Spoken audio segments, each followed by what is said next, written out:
with a mission to deliver fiscally responsible, highly dependable services to the citizens of our community and the region with integrity and professionalism. This is the City of Albany Commission Meeting with Mayor Bo Duro, Mayor Pro Tem John Howard, Ward 1, Matt Fuller, Ward 2, BJ Fletcher, Ward 3, Chad Warbington, Ward 4, Bob Langstaff Jr., Ward 5, Demetrius Young, Ward 6, City Manager Sharon Subadam, City Clerk Sonia Talbot, and City Attorney Nathan Davis. This is the City of Albany Commission Meeting. Good evening. I want to welcome everyone to the December 2020 regular meeting of the Albany City Commission. The first item on the agenda is the invocation. We're pleased to have Pastor DeCarlo Marcus from Freedom Church of Albany to give our invocation tonight. Reverend Marcus, would you come to the podium, please?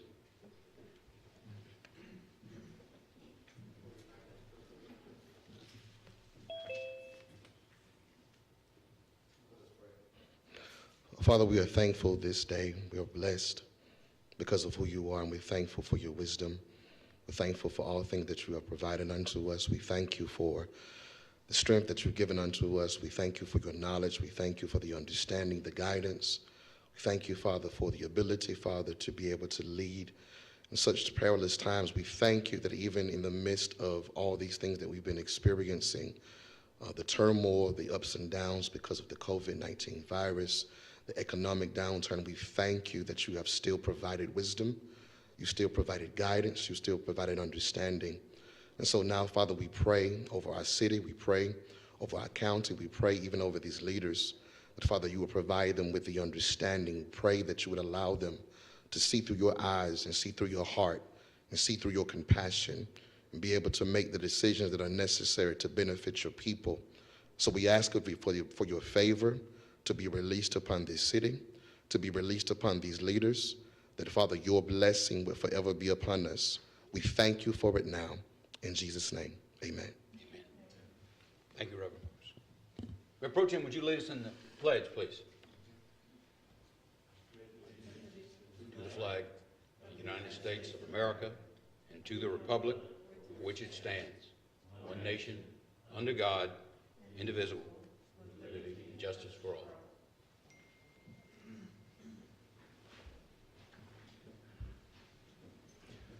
The Chair would entertain, the motion's been circulated and reviewed.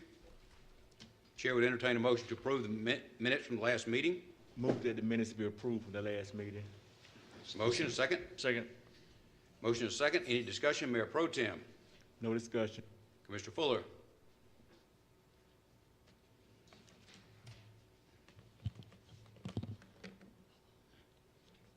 Commissioner Fuller. Commissioner Fletcher. No discussion. Commissioner Warburton. No discussion. Commissioner Langstaff. Commissioner Young. No discussion. Ms. Talbot, I'm afraid I didn't ask to call the roll. I apologize. Could we call the roll, please, ma'am? We're glad to have Ms. Talbot back with us tonight. This one? Okay. Ward 1. Here. 2. Ward 2. Ward 3. Here. Ward 4. Here. Ward 5. Ward 6. Here. And the mayor. Sick. The mayor is here. Could we check with There's a problem with the volume. They can't hear. Commissioner Fuller? Can you hear me?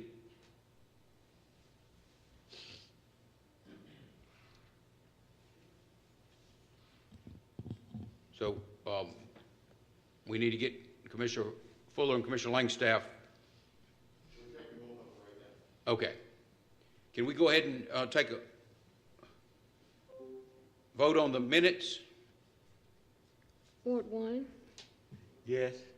2. 3. Yes. 4. Yes. 5. Ward 5. 6, Yes. and the mayor. Yes. Would we like to be in, should we be in recess for a few minutes to get, okay. Could we do that? We'll stand in recess until we get Commissioner Fuller, and Commissioner Langstaff on the line.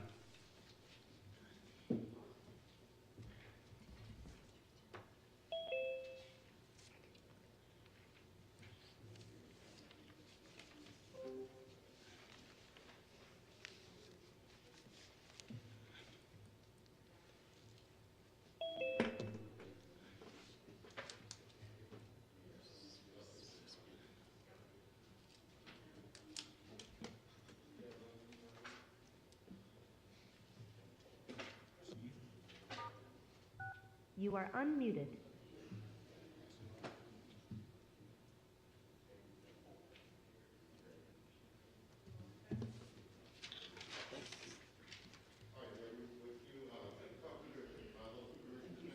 Okay. Is Commissioner Fuller, you with us?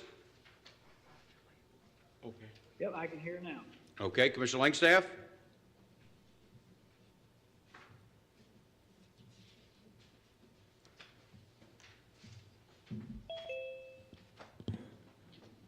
Commissioner Langstaff? I'm here. Okay.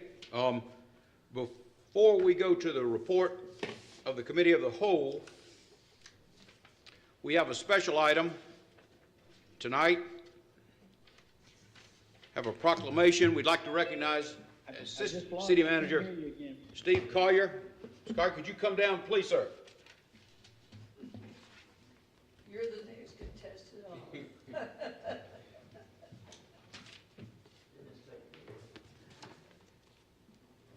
If I could, Mr. Collier is retiring after 38 years of dedicated service to the city. Mayor, I can't hear again.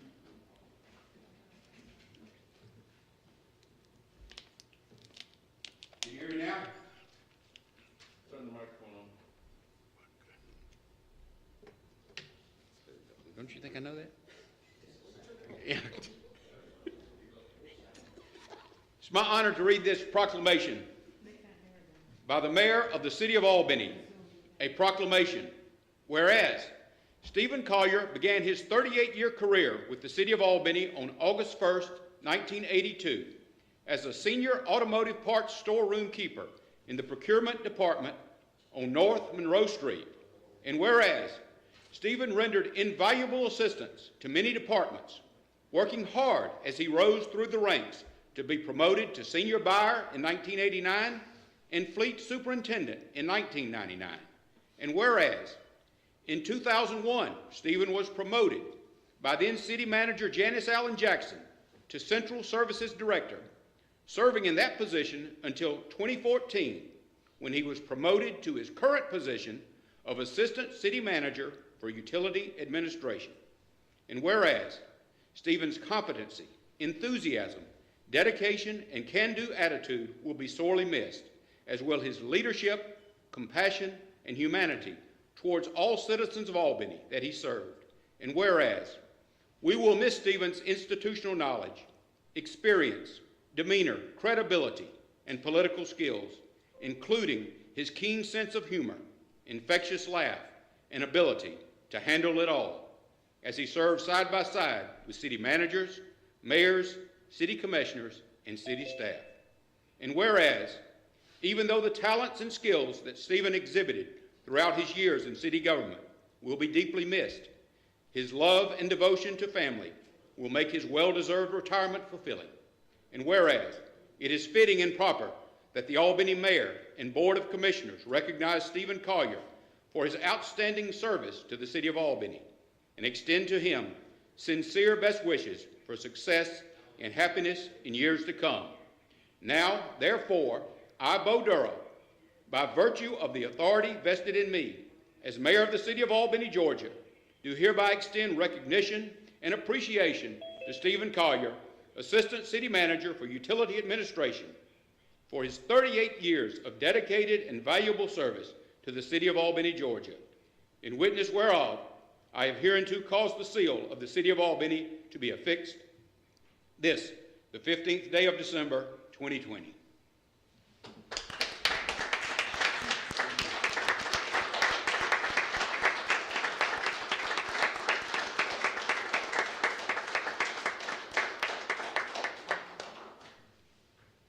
Thank all of you. Well, before, we'd like to go around the table, and of course, Mr. Collier, 38 years, there are a lot of commissioners and employees. Steve had mentors, and he has mentored many people, but tonight we'll just ask the city commissioners if they want to make a brief comment, beginning with Mayor Pro Tem. Mr. Collier, first let me say thanks for the service that you rendered 38 years. It would be almost not impossible, but it would take some good individuals to stay employed 38 years on a job anywhere now because of the nutrition and the workforce is changing. But the 20-some years that I have known you, I certainly have to say that you've been very professional, eager to serve, willing to serve, and most of all, dedicated. We hate to see you go, but realize that Father Time is catching with all of us. So as you ascend into the lands of no return, may God bless you, keep you and your family, and be well. Commissioner Fuller? Stephen, congratulations on 38 years. Best wishes to you in your retirement. Been great getting to know you over these last 3 years, going on 4. Just regret I didn't have longer to get to know you. So you do a great job. You're very professional in all that you do, and really enjoyed getting to know you. Best wishes to you in retirement. Thank you, sir. Mr. Fletcher? Be nice. Nah, Steve, I get amazed every day at your knowledge. You know, I didn't really know you until you took the position of assistant city manager, and you've answered every call I've ever made to you, and you've answered every call that anybody has made to you. And I know that you're stepping down and you're ready to enjoy your family, your grandbabies, and probably you and I are the only one that really understand this statement. But if I ever get on any tables or anything anywhere at the HOJ or anything, I really appreciate it if you would answer that call. Thank you, sir. Thank you, ma'am. Commissioner Warburton? Well, Mr. Collier, you may or may not remember, I was on the utility board when you got promoted. And I think during that time, we had 4 or 5 general managers in about 4 or 5 years, and you brought stability and calmness and just a savviness about you. So I do remember that exactly. And just all the calls and texts that you always are very polite and positive and willing. I just appreciate that, appreciate your service. And to have that many years is just a tremendous accomplishment. So congratulations. Thank you, sir.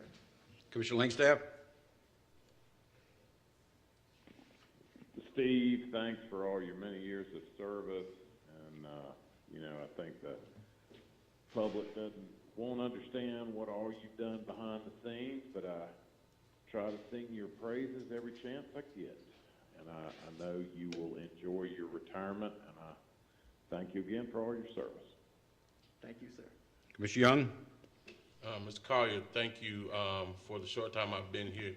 You've always been a listening ear and a pleasure to work with. And I just want to just say what an incredible role model you are in your position at starting in '82, and how you've ascended through the ranks and shown how steadfastness, personal accountability, and how you can just move up and develop as a man and show your love for your city through your service. And I'd like to thank you for that service to Albany, and we appreciate you and congratulate you. Thank you, sir. I would just like to say, I've known Ms. Collier a long time, and The public often complains about government employees, but here is someone who is an exemplary public servant. Mr. Collier has dedicated his whole life to this city, and we should be appreciative, not just the people in this room tonight, not just the people listening at home, but the entire community. Mr. Collier is somebody who, as I said earlier, he came to the city almost 40 years ago. He learned, but then he mentored employees who came behind him. He is one of the most friendly people you'll ever meet. But one thing I want to say, Mr. Collier always took pride and joy in being a team player, in being an employee of the city. And I want to say thank you, Mr. Collier, for all your service. Thank you for your friendship, and Godspeed. Before you say anything, Steve, I see Phil Robertson's here. He's probably one of the few people who's got more than 38 years experience before he retired. Phil, did you want to make a comment? Thank you, Mayor. It's an honor to be here tonight. I'm surprised your brother and your wife didn't see you tonight, right? I am. Steve and I started back when we got no paved roads in Albany, and we got a horse and buggy. We were just kids, I mean, literally. And because we were the youngest ones out at the facility out at 1900 North Hood Road, we sort of came together, watched our families grow up, spent a lot of time together off the job. And just like the mayor and all the rest of you have said, Stephen is probably one of the kindest, most respected people I know. And there are a lot of times in my life when I've had a lot of troubles that Stephen has been there for me, and the first person I thought of when I called. And that's really the thing I've missed the most as I've not been here, is the people. And people like Stephen that make this organization as great as it is really the bedrock of what our community is and what it means to be a city employee. So congratulations.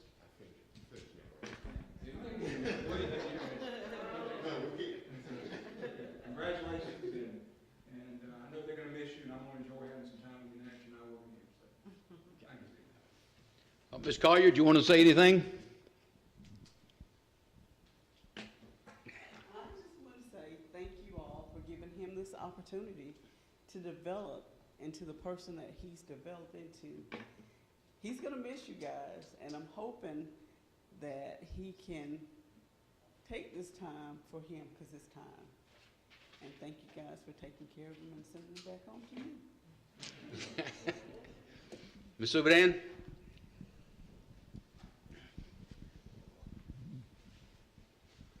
So I was going to say a few words at the end, but, you know, Stephen is known to us as Roomba, Stefan, Light Bill, and the twin. And you will be missed by the team.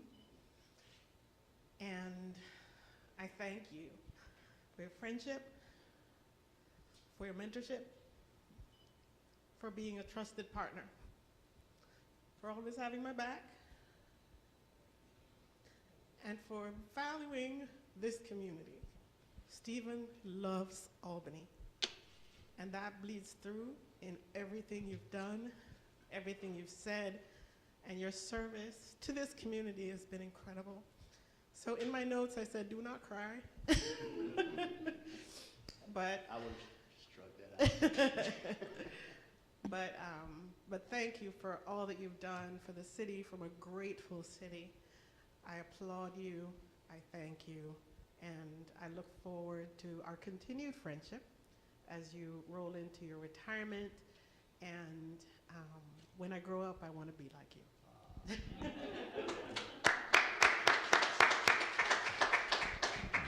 Mr. Collier, do you want to address the commission one last time as a city employee? Yes, sir.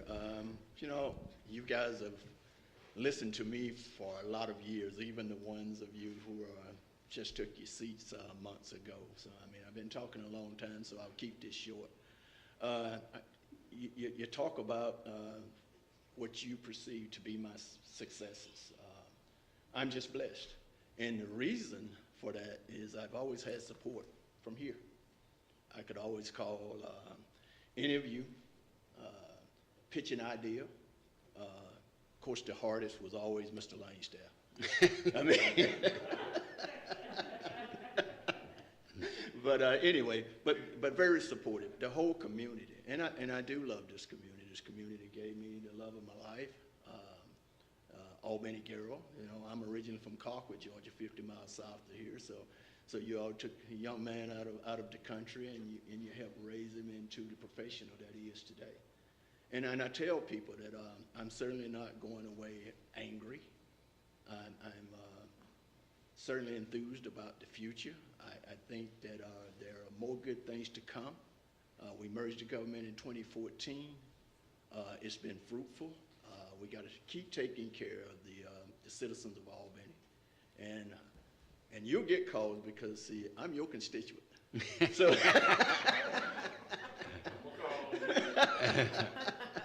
but I am. I'm really proud of everything that we've done, what we are doing, and I just want the citizens to know that, you know, every decision that we've made, all of them may have not worked out exactly like we wanted them to, but what we had in mind was what was best for this community.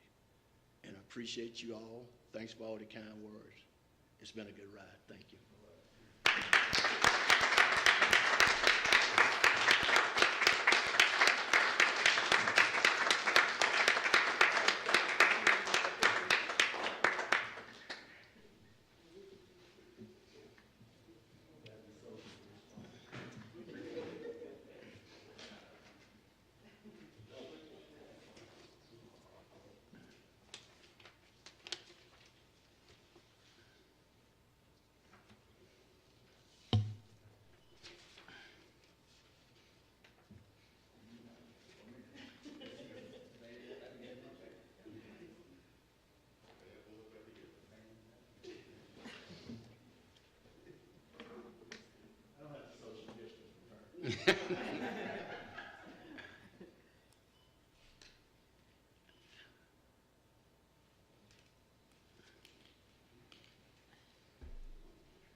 Next item on the agenda is a report of the Committee of the Whole, alcohol license applications, blanket renewals. Mr. Norman?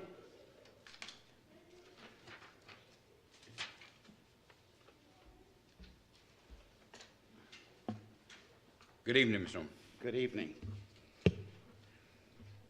Yes, this is the 2021 blanket renewal. As mentioned before, consisting of the 3 parts. It is a list of all the establishments in the city currently licensed. It also covers the different incidents that transpired within the last calendar year. It also, we identified the different establishments such as package stores and in evening entertainments.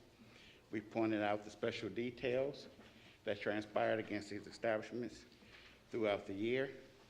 And we talked about the number of establishments over the course of the past 10 years. Most of the applications that were pending have all been voted on as of this time. The on-premise license based on the current census data, speaking of how many it is still up under that threshold, and the city recommends or requests the blanket renewal to be approved because it meets the criteria. I'll accept any questions anyone may have had. Mayor Pro Tem, any questions, Mr. Norman?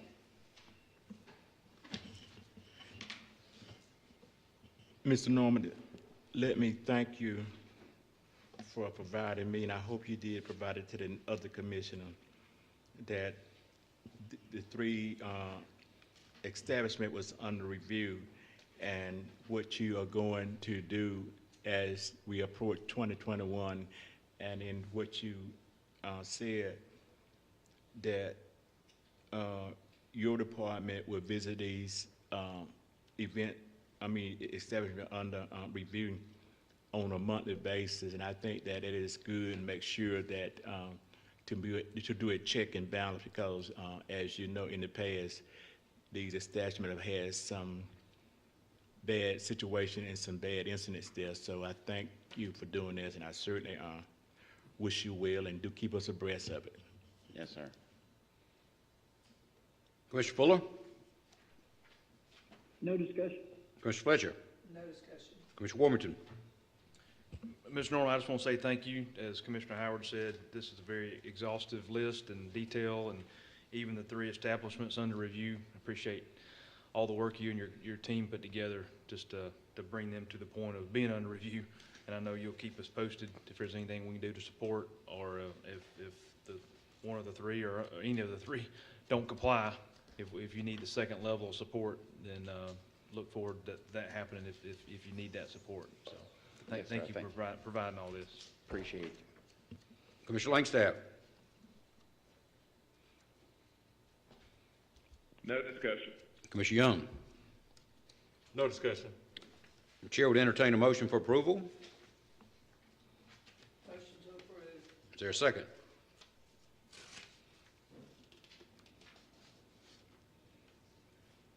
Chair seconds. Any discussion? Mayor Pro Tem? No further discussion. Mr. Fuller? No discussion. Commissioner Fletcher? No discussion. Commissioner Warmington? Nothing further. Commissioner Langstaff? No discussion. Commissioner Young? No discussion. Madam Clerk, can we call the roll? Would you rather me call the roll? I can do it. You got it? Okay. Ward 1? 2, Yes. 3, Yes. 4, Yes. 5. Ward 5? Yes. 6, Yes. Mayor? Mayor votes yes. I didn't vote. That was Mr. Langstaff answering twice. I voted no. Oh, you voted no? Okay, sorry about that.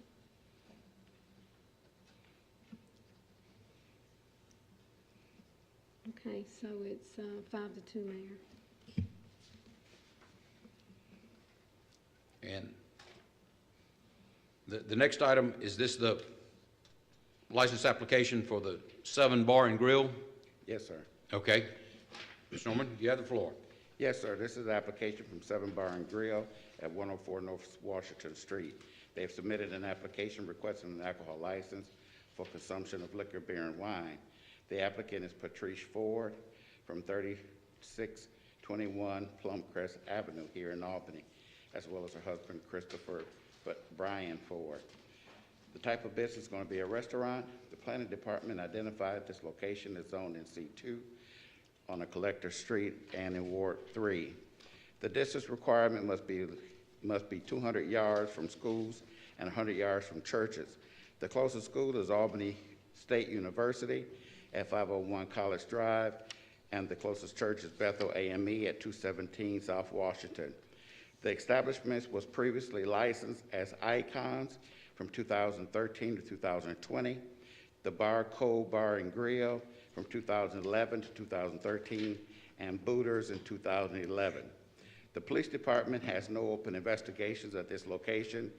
Police calls over 12 months, there was 1 false alarm, 1 building check, and 1 miscellaneous. The applicant placed an article in the Albany Herald at least 10 days prior to this meeting as notification to the general public that the application would be considered for approval. The applicant and the location meets the criteria for approval. Thank you, Mr. Norman. Any questions, Mayor Pro Tem? No question. Mr. Fuller? No questions. Mr. Fletcher? No questions. Mr. Warmington? No question. Mr. Langstaff? No question. Mr. Young? Yes, sir. Did anybody do any, I guess, training with the new owners in terms of the downtown alcohol, you know, how, the thing that we voted on for them as far as being the open container? Do they, does As the far as having downtown- open containers downtown, Right, that's a conversation after the approval. okay. So Yes, they'll sir. get trained on that? Yes, sir. Okay. No further questions. Thank you. Chair would entertain a motion for approval. Motion for approval. Is there a second? Second. Motion is second. Any discussion, Mayor Pro Tem? No further discussion. Commissioner Fuller? No discussion. Commissioner Fletcher, No discussion. Commissioner Warrington, No discussion. Commissioner Langstaff, No discussion. Commissioner Young. No discussion. Madam Clerk, will we call the roll?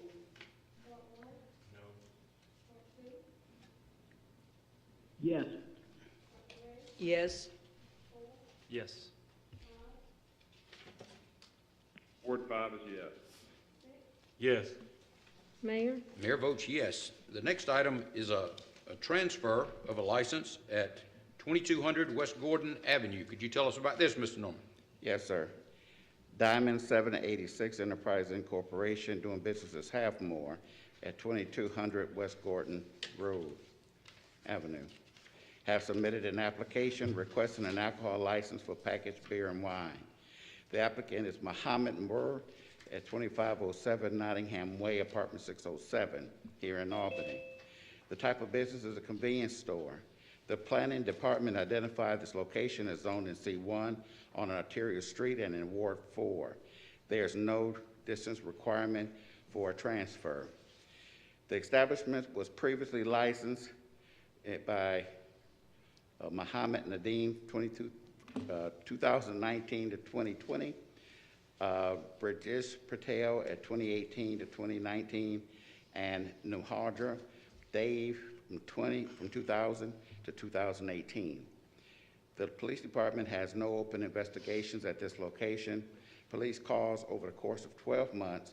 There were 2 burglaries, 20 building checks, and 45 escorts, and 2 miscellaneous. The applicant placed an article in the Albany Herald 10 days prior to this meeting as notification to the general public that the application would be considered for approval. The applicant and the location meet the criteria for the transfer. Thank you, Mr. Norman. Yes, sir. Any questions, Mayor Pro Tem? Nope. Question. Commissioner Fuller, No questions. Commissioner Fletcher, No questions. Commissioner Warrington, No questions. Commissioner Langstaff, No questions. Commissioner Young. No questions. The chair would entertain a motion to approve the transfer.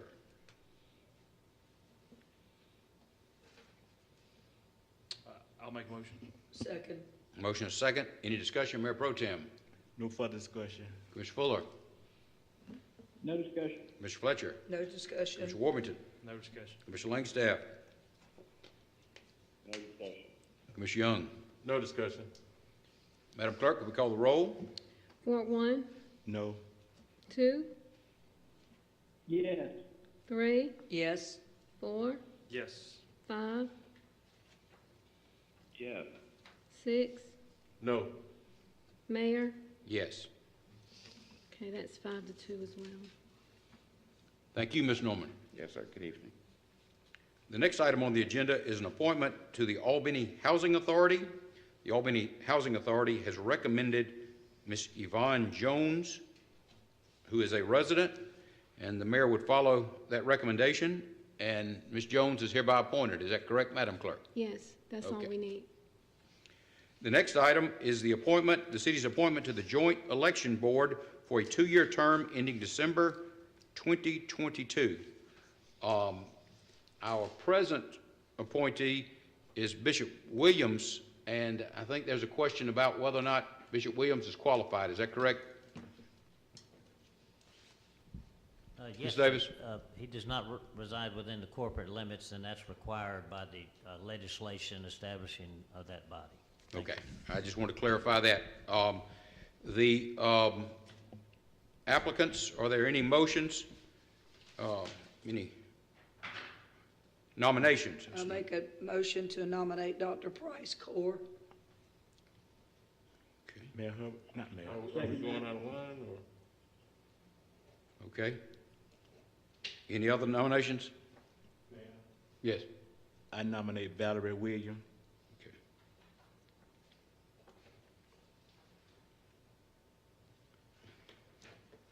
Any other nominations?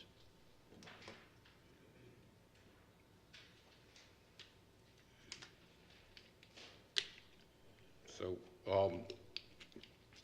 Mayor. yes. Okay. Nominations be closed. I'm sorry, who seconded that? Ma'am? I'll second it. Okay. Motion made and second. Any discussion, Mayor Pro Tem? No further discussion. Mr. Fuller? No discussion. Mr. Fletcher? No discussion. Commissioner Warmington?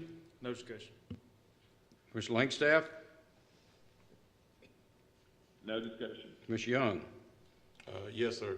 I just want to inform the commission, that, you know, as I discussed as far back as May, there are some serious, I think, systemic issues in the elections office, and what we found out over, you know, over that time from May up until now is a lot of those issues stem from the biggest part is not understanding law or, you know, applying the law in the improper way.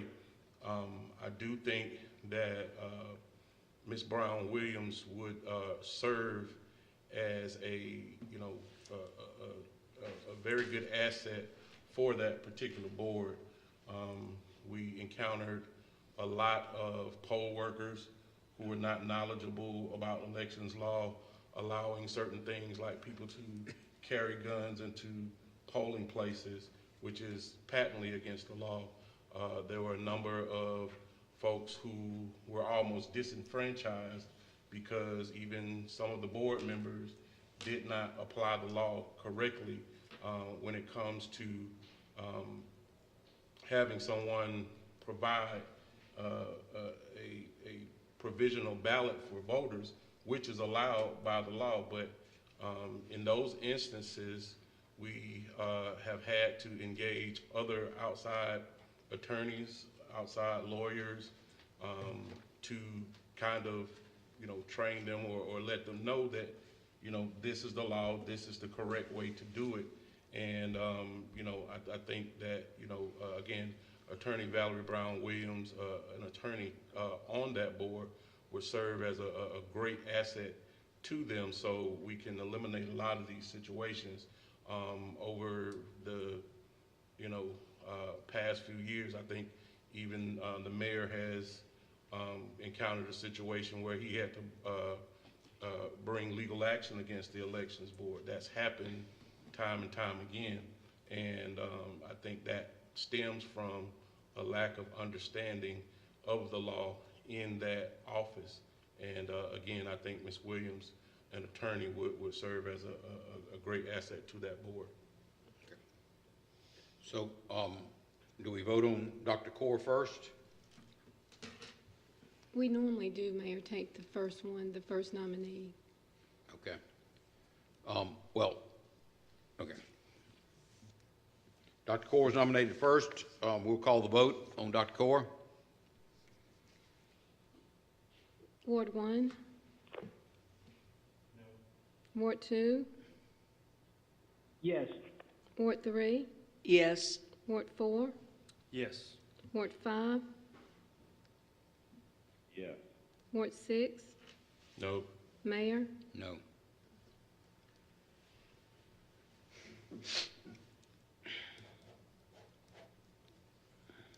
So with 4 votes, Dr. Core is appointed. Yes.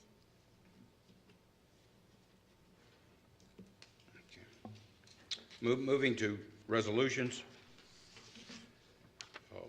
The first is proposal, an indemnity agreement with the Georgia Department of Transportation.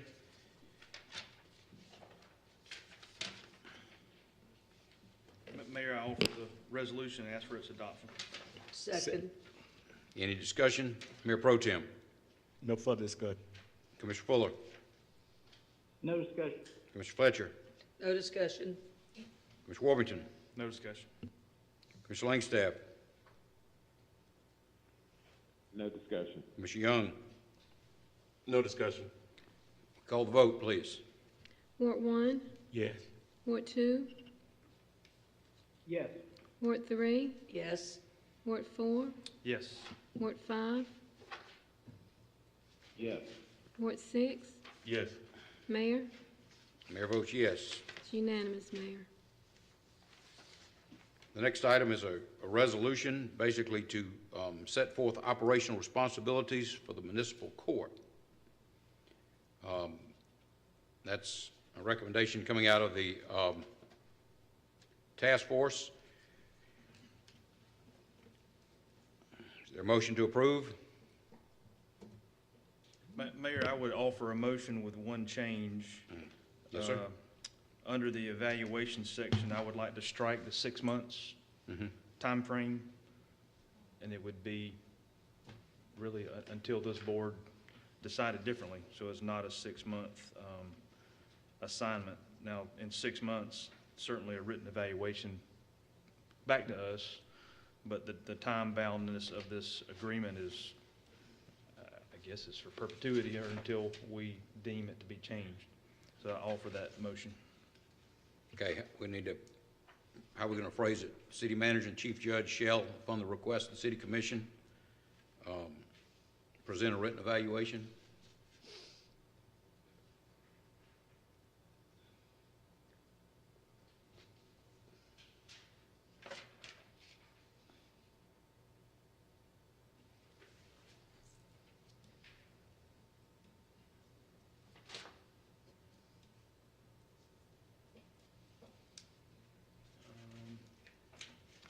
I might be wrong.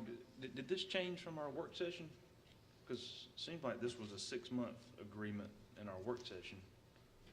No, the evaluation, it says, shall present a written evaluation report, not later than 6 months. Mayor, I can comment on that. Yes, ma'am. Yes, in the work session, you asked us to change it from a memorandum of understanding, and you asked us to change it from being temporary. So what you see is a resolution, and temporary was removed. Okay. The All right. evaluation, I think, is just to give you feedback at the end of 6 months. Okay. So, thank you. That was my mistake. I was thinking it was Okay.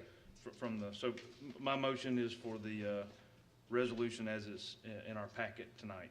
Is there a second? Second. Motion and second. Any discussion? Mayor Pro Tem.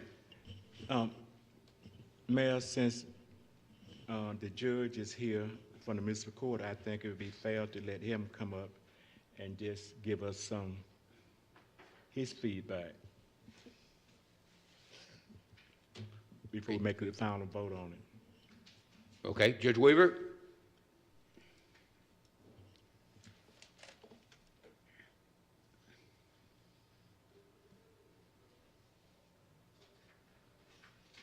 Good evening, Judge. Good evening. How you all doing? Fine, thanks. All right, Mr. Mayor. How you doing? Okay. I've been a part of the task force meeting, and I've reviewed the proposed resolution, and I'm not in opposition to it. I just like the city manager. We're going to continue to work together, and you all determine at some point whether it's a permanent fix or whether it's something that temporary, so we can make sure the court is going in the right direction. Okay. Any questions for Judge Weaver? Mayor Pro Tem. So, Judge, you did say that you was involved in all of this, the proposal and discussion, and that also, right? I was involved in some of it. Okay. Some of it, yeah. So, from looking at it, are you okay with before we vote on it tonight, or what? Yes, sir. The discussion has been and had been whether the person in the chief judge position should be supervising and evaluating and doing all the administrative work that sometimes take the judge away from judging. And since the inception of our city ordinance, the judge has been the department head in charge of everything in the court, including personnel. And in discussion, that may not be a good fix, but a judge is supposed to be adjudicating cases as well as trying to manage people and manage software and hardware and all those kind of things. In the past, that's the way it was. And the structure now is a pretty good structure in that the city manager with the administrative manager of the court is working together. Administrative manager acts somewhat like a assistant department head and work with the city manager to make sure those administrative matters are being taken care of. And I work with the administrative manager as well as the city manager and things that the court needs. So that's been working fine. I think it will work fine. Commissioner Fuller, any questions for Judge Weaver? No questions. Commissioner Fletcher? No questions. Commissioner Warmington? No questions. Commissioner Langstaff? No questions. Commissioner Young? No questions. Thank you, Judge. Merry Christmas. Thank you. Okay, motion and second. We were Mayor Pro Tem. Discussion, on discussion, anything else? No further discussion. Commissioner Fuller? No further discussion. Commissioner Fletcher? No discussions. Commissioner Warmington? Nothing further. Commissioner Langstaff? Nothing further. Commissioner Young? No questions. Could we call the roll, Madam Clerk? Ward 1? Ward 2? Yes. Ward 3? Yes. 4? Yes. 5? Ward 5 is yes. 6? Yes. Mayor? Mayor votes yes. The next item on the agenda is authorizing expenditure of funds to retain wood, environmental, and infrastructure for downtown streetscape design. Ms. Fields? Yes, sir. On the phone, okay. Could you briefly describe this for us?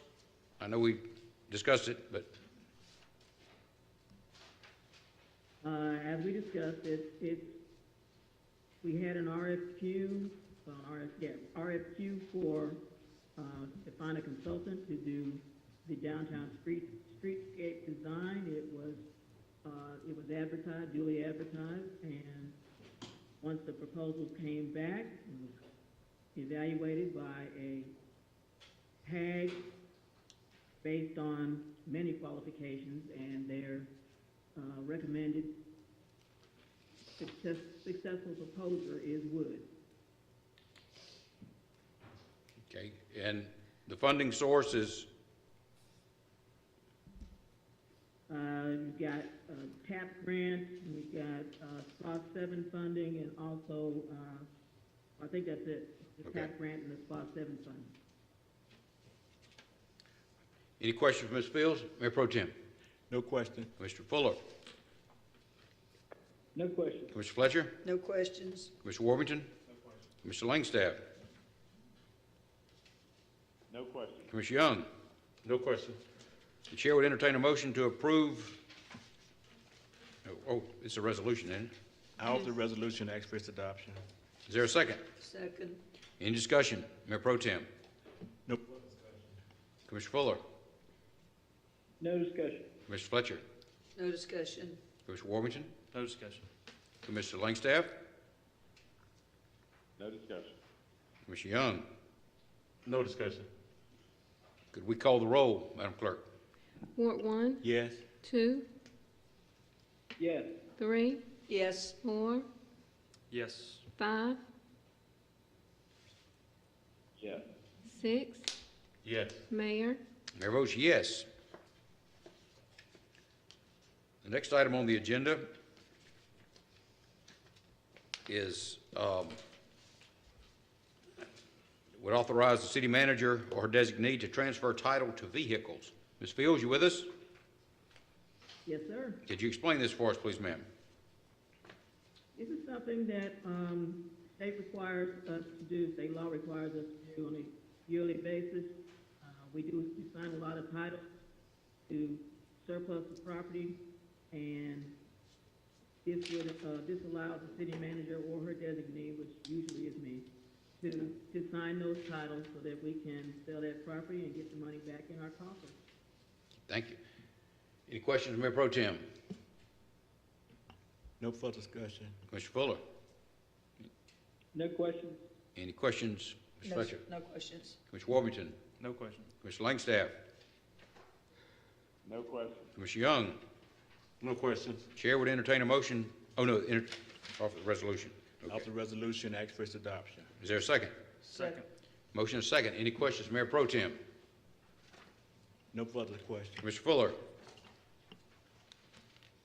No questions. Commissioner Fuller? Commissioner Fletcher?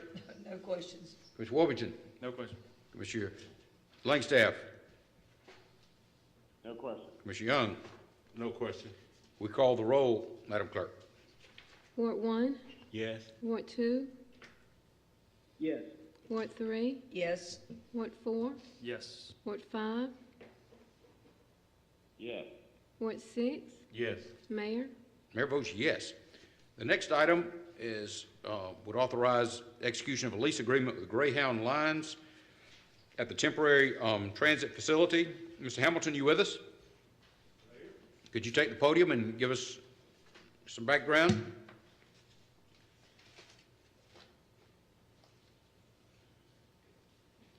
Good evening. Good evening. Well, this will be just a temporary agreement with the Greyhound, Albany Transit and Greyhound. I had to relocate at the first tee behind the Civic Center due to the demolition of the bus station on Oglethorpe. And this agreement will be in place until the new transportation center is constructed. And at that time, we will renegotiate an agreement for that facility and come back before the commission for approval. Thank you, Mr. Hamilton. Okay. Any questions, Mayor Pro Tem? No question from me. Commissioner Fuller? No question. Commissioner Fletcher? No questions? Commissioner Warrington? No question. Commissioner Langstaff? No question. Commissioner Young? No questions. Would any member of the commission like to propose the resolution? I offer the resolution and ask for its adoption. Is there a second?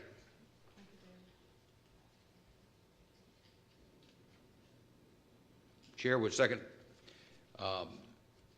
Any discussion? Mayor Pro Tem? No further discussion. Commissioner Fuller? No discussion. Commissioner Fletcher? No discussion? Commissioner Warrington? Nothing further. Commissioner Langstaff? No discussion. Commissioner Young? No discussion. Could we call the roll, Madam Clerk? Ward 1, Yes. Ward 2, Yes. Ward 3, Yes. Ward 4, Yes. Ward 5, Yes. Ward 6, Yes. Mayor. Mayor votes yes. The next items are all conditional, but before we get to the agenda, it's been brought to my attention that our first work session in January is on January 5th, the same day of the runoff election, and I think it'd be prudent to have a resolution to change that meeting. Ms. Zubadan has suggested the 6th, a Wednesday, is that correct?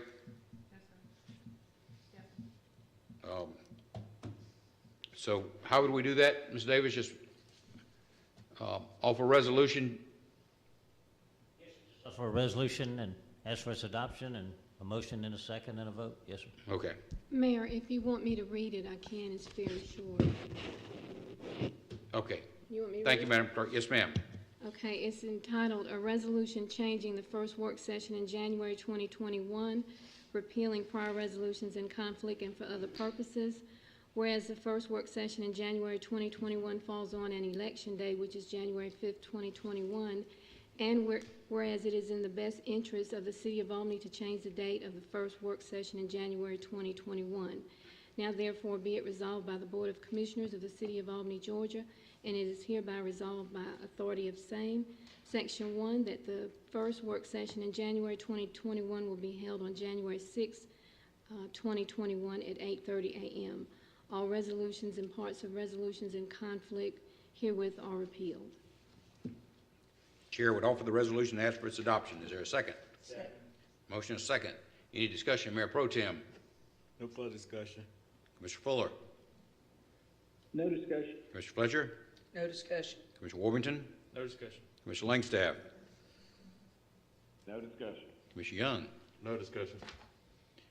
Could we call the roll, Madam Clerk? Ward 1, Yes. 2, Yes. 3, Yes. 4, Yes. 5, Yes. 6, Yes. Mayor. Mayor votes yes. And the next item is Healthy Food Financing Initiative Targeted Small Grant. And this is a conditional item. Is Ms. Brown with us tonight? Is Ms. Brown on the line? Should be on the line. Ms. Brown?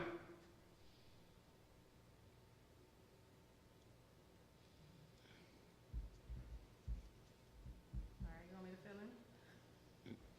Yes, ma'am. All right, I'll do my best to fill in. Can you hear me okay? She was on earlier. Is she having connection? Okay.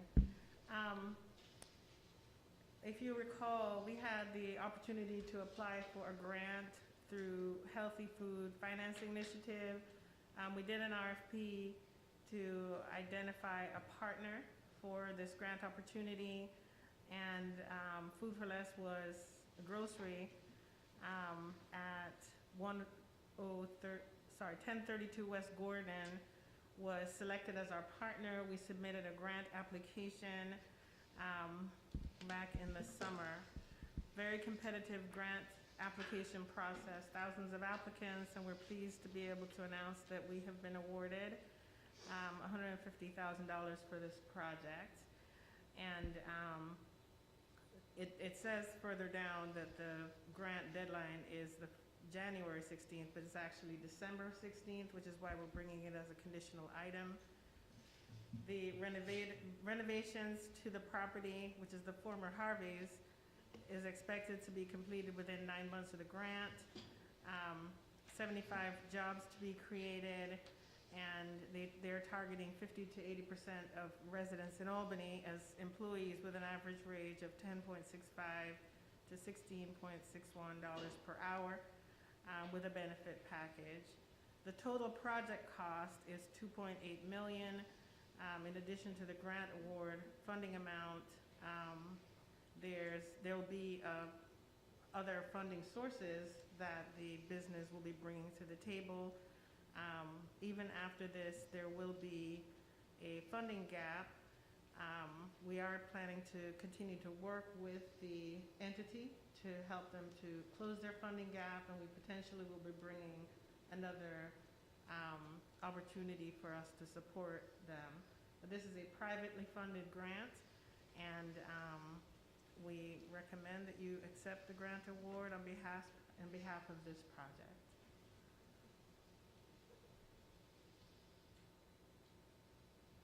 Thank you, Ms. Superdan. Any questions, Mayor Pro Tem? Ms. Superdan. Yes, sir.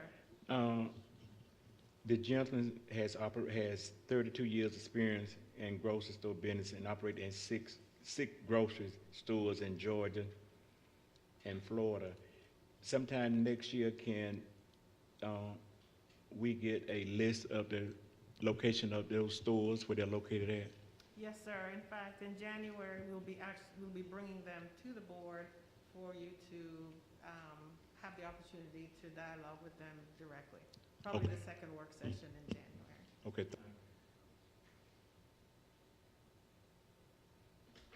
Commissioner Fuller? No questions. Mr. Fletcher? Just to comment that this is so very much needed in that area, but nothing else. Commissioner Warmington? Yeah, Ms. Superdan, so the $2.8 million,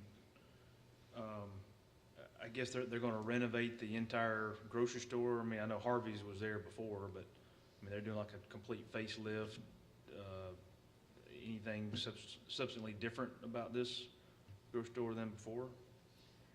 I think that their model is a little bit different, and of course, their look will be consistent with the other Food for Less looks. This particular grant, they've targeted equipment as their need. As you may recall, when Harvey's moved, they took out all of their equipment. My understanding, even some of the fixtures in the building were removed. And so there's a considerable amount of renovation needed in order to bring this back online. So essentially on the inside, it's going to be like a brand new store. That's correct. More or less. Okay. Okay. Thank you. That's it. Commissioner Langstaff? No questions. Commissioner Young?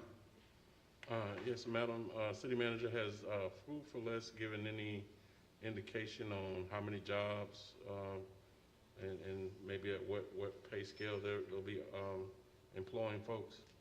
Yes, they said no less than 75, 40 full-time, and 35 part-time. The pay ranges are going to be from $10.65 to $16.61 per hour with benefits, and with 30 hours or more per week. Okay, you said the bottom is gonna be $10 an hour? No more questions. I want to commend staff for submitting this application, also for success in receiving the grant. I think it's going to make this project a realization. The funding gap that Ms. Subadan spoke of earlier, having some knowledge of this property, I believe they're going to have to put a whole new HVAC system in there as well. I mean, I think it's almost a complete renovation, but it would certainly be a benefit for the people of South Albany. It's a pronounced need. I think we all realize that. With that, the chair would entertain a resolution.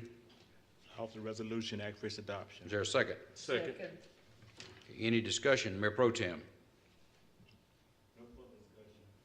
Commissioner Fuller? No discussion. Commissioner Fletcher? No discussion. Commissioner Warmington? No discussion. Commissioner Langstaff?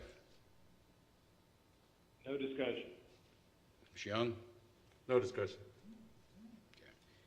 With that, Mr. Talbot, could you call the roll, please? Yes. Yes. Ward 3, Yes. Ward 4, Yes. Ward 5, Yes. Ward 6, Yes. Mayor. Mayor votes yes. The next item on the agenda is Ms. Subadan's request for authorization to appoint Stephen Carter as an assistant city manager. Subadan? Thank you, Mayor. Yes, we have done a national recruitment for the position of Assistant City Manager for Utility Administration. We had 22 qualified applicants. That number was narrowed to about 10, and then further narrowed to 5 well-qualified who were interviewed by Zoom, virtually. We had a very strong pool. I think as a panel, we felt like any of the 5 candidates could have done the job. However, Stephen Carter clearly distinguished himself as being the leader of the pack. Stephen is not an unknown quantity to you. You work with him every board meeting. And he has been a valuable member of the team, part of Stephen Collier's team. You know, earlier you spoke of Stephen's ability to mentor. And here is a real-life example of how Stephen Collier has mentored his team such that one of them could raise to the level of being an appropriate, not a replacement for Stephen, but somebody who could step into that role, grow into that role, and be of service to this community. So I'm pleased to recommend to you the appointment of Stephen Carter as Assistant City Manager.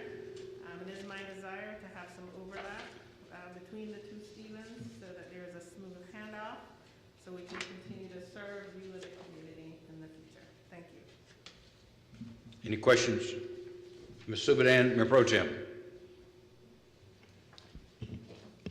I have no question. We discussed something last week, and as I told her, and I still say, that a city of this size, less than 80,000 individuals, which I've been preaching for the last several years, that a city of 80,000, 75,000 plus, and probably that they're essentially going to say we're going to see a shift in population. And I'm still not convinced that we need 2 assistant city managers for this position. I had the opportunity to talk with her in the past, and that I will not be in favor of adding another city manager to the city of Albany. Commissioner Fuller? No questions. Mr. Fletcher? Well, just a comment, I probably at one time had maybe some of the same reasoning that Commissioner Howard had, but, you know, really, I guess since Hurricane Michael, and I can go back and see how many times I've had to reach out to Ms. Subadan, numerous times I've had to reach out to Mr. Collier and Mr. Stock, and I can't imagine pushing the calls that I've given Stephen off on just Ms. Subadan or Ken Stock, and I do like the fact that Mr. Carter has is bringing some IT experience, and that he's going to be mentored by Stephen for a while. So I love the fact that you promoted within. I like Mr. Carter, what I know of him, and I think the decision was very well, and I hope that we don't lose population. I hope we do everything we can as a city to improve, and, you know, we all live in a city that we know is a city of entitlement, and one day I'd love to see that reversed. Thank you, sir. Commissioner Warmington. Yeah, my comment or question maybe would be to the charter, the task force working on the charter. Ms. Subin and I had a conversation that obviously I know Stephen, we all feel comfortable with Stephen, so I'm good with this decision. But I think in terms of the charter, when it says the city commission shall consent, this decision would have been harder had this been an unknown person from an unknown location that none of us had any. And so I guess the charter group might need to elaborate on what does consent mean. Maybe one or two of us from a commission level might be involved in the interviews, you know, just to be more comfortable with the group. But as far as this decision, you know, with Mr. Carter and his involvement and our knowledge of him, I think that's good. But maybe going forward, we might need to define what consent really means in the charter going forward. So that's it. Thank you. Commissioner Langstaff? No question. Commissioner Young? Yeah, I'll just kind of speak from, I guess, my knowledge as a student of public administration. One of the things that, you know, we asked for the city manager that she provide us with a level of service, and that can, you know, that can happen when she's allowed to, you know, I think as Coach Bill Parcells said, if you're going to ask her to cook the meal, you ought to let her shop for her own groceries. So that's kind of the standpoint I'm working from. We expect a certain level of service, and for her to be successful, if she knows what it is that she needs to be successful, then we need to be mindful of that and give her that consideration. You know, I'm not sure, you know, I guess what the charter allows, but I think just in terms of her job function and her job performance, you know, we can always, you know, allow her job performance to, you know, reflect what she needs, and you know, let her choose so she can be, we can hold, you know, her accountable for her performance. That's it. My position is, and I served on the commission before, I can't really say I was aware of the fact, but the charter says there are certain positions, the assistant city manager positions, also the fire chief, the chief of police, I think the finance director and code enforcement director. Those are positions that require the consent of the city commission. And I don't think the consent of the city commission is us passing a resolution. I think the commission should be involved in the hiring of these individuals, for the simple reason the city commission does not have the authority under our form of government to supervise these individuals or to terminate them. Going forward, I just believe what we need to do is have some representation from the city commission in the hiring process for these few positions. Contrary to what Commissioner Young said, if the city manager left tomorrow, then we're having to rely upon the assistant city managers. I think this board needs to have a relationship with those individuals who, under the charter, are set out as positions that the commission should have a role in the selection process. And I know this hasn't been done in the past, but I think we need to change the arrangement there, because as I understand it, you actually have city employees who sit on the panel with the city manager and make this decision. So, but with that, is there a motion to approve the resolution? I'll make a motion to, I offer the resolution and ask for its adoption. Second. Motion and second. Any discussion? Mayor Pro Tem. No further discussion. Commissioner Fuller, No discussion. Commissioner Fletcher, No discussion. Commissioner Worthington, Nothing further. Commissioner Langstaff, No discussion. Commissioner Young. No discussion. Could we call the roll? No. Yes. 3, Yes. 4, Yes. 5, Yes. 6, Yes. Mayor. Mayor votes yes. The next item, also a conditional item, seeks authorization to issue a RFP for a recreation master plan. And Ms. Fields, Mr. Holmes, Mr. Gray, who's going to speak on this item? I'll speak to it, considering I wrote it. The draft master plan, or the draft RFP is attached to this agenda item. What this item is seeking is clear direction from the commission on what you want to see.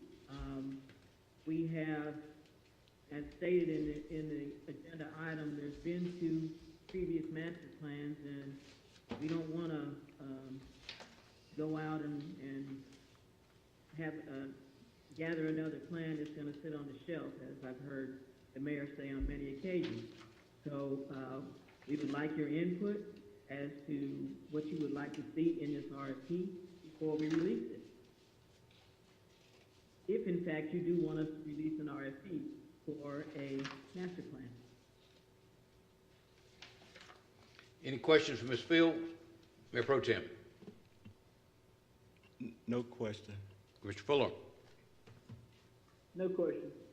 Commissioner Fletcher, No questions. Commissioner Worthington, No question. Commissioner Langstaff.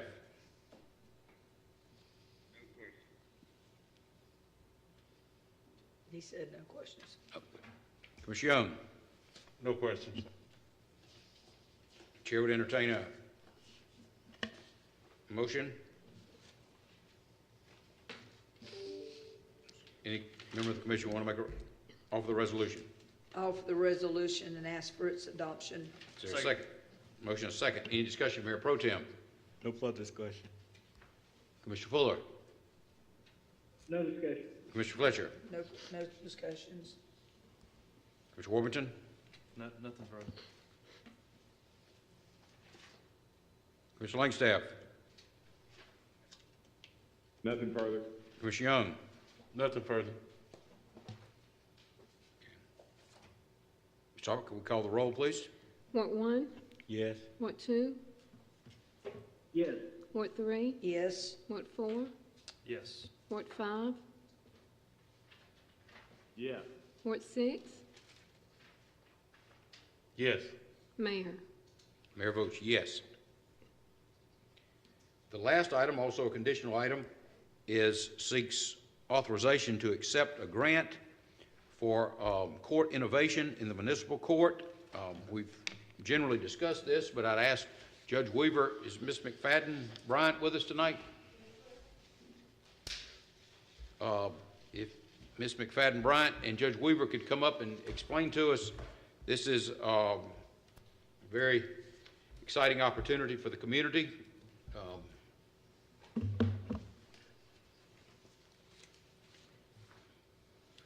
Good evening again. As you can see on the slide, we're here to ask you to, City of Albany, to approve the Bureau of Justice $400,000 grant. It's a 2-year grant. And again, Ms. White is here also with me and Ms. Deborah McFadden Bryant. Would Ms. McWhite like to come up as well? I'm sorry, Judge, excuse me for interrupting. Can I see the next slide, please? What we're looking at is the timeline of how we got to where we are today.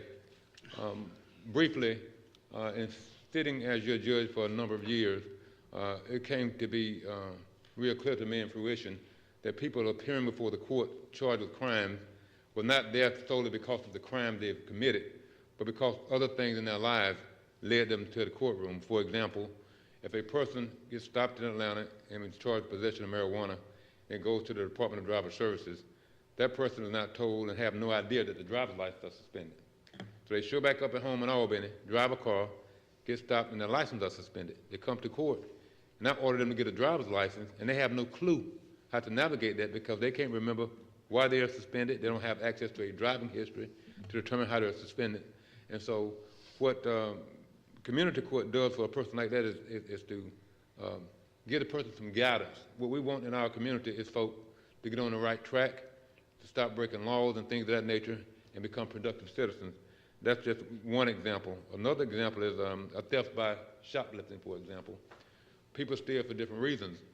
There are no good reasons to steal, but people come before the court and they don't have resources to get minor things. People may have 10 items worth $13 from a dollar store. Most of them are food items or things of that nature. And of course, they have no high school diploma, never had a job, may have 2 or 3 children. They have no way how to fight their way out of a wet paper bag. Community court gives them some direction, and Ms. McFadden Brown is going to talk briefly about some of the steering committee and the community people who help us with those things. But on that slide, we started in 2018 with our analysis of the court. APD developed a Safe Community Strategic Plan, and Albany Works that you all have heard about. In 2018, we started Albany Works. The chief judge was recognized by the Municipal Court Judges Association and given an award for that. The city manager at GMA that same year, they acknowledged the city of Albany for Albany Works and what we were doing for citizens in 2018. So both the GMA and the Municipal Court Association recognized this city for the work it was doing with the citizens. In 2019, after we started Albany Works pilot program,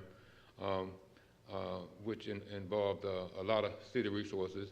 We were awarded a technical grant in Albany Work, designed a transition steering team. And some of the people on that steering team or groups were the chief judge, the Department of Community Supervision, the chief clinical officer for Aspire Behavioral Health, the Institution of Advanced Research from Albany Tech, 2 professors from the School of Public Administration and Social Work from Albany State. From the city of Albany, we had the resources and help of the city manager, the human resource director, director of technology, the business process improvement specialist, and Ms. Fadden Bryant.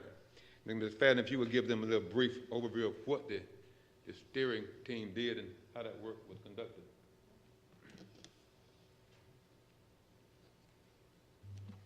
Good evening. I got to do that. God. Yeah. Yes. If you will flip to on the slide to the next slide, please. Basically, and you've gotten a package from me, and before, this is the body that actually sanctioned the use of the startup of the pilot, the Albany Works, and was the basis of that work and the things that we learned there that set us up to get more help to see what our community needs are. And that we in turn then did a needs assessment. And you also saw, I think you received the package from Mr. Brooks, a summary of basically the 3 years of work that led to this part. What these 2 slides coming up do is just basically tell you, extract out of all of that information you got, that the intent of this grant is to help us to expand the court-based intervention program in the community, and where we started looking for the ability for the court to help aid people, connect them with the true services that they need, as opposed to the court ending up trying to be a social service agency.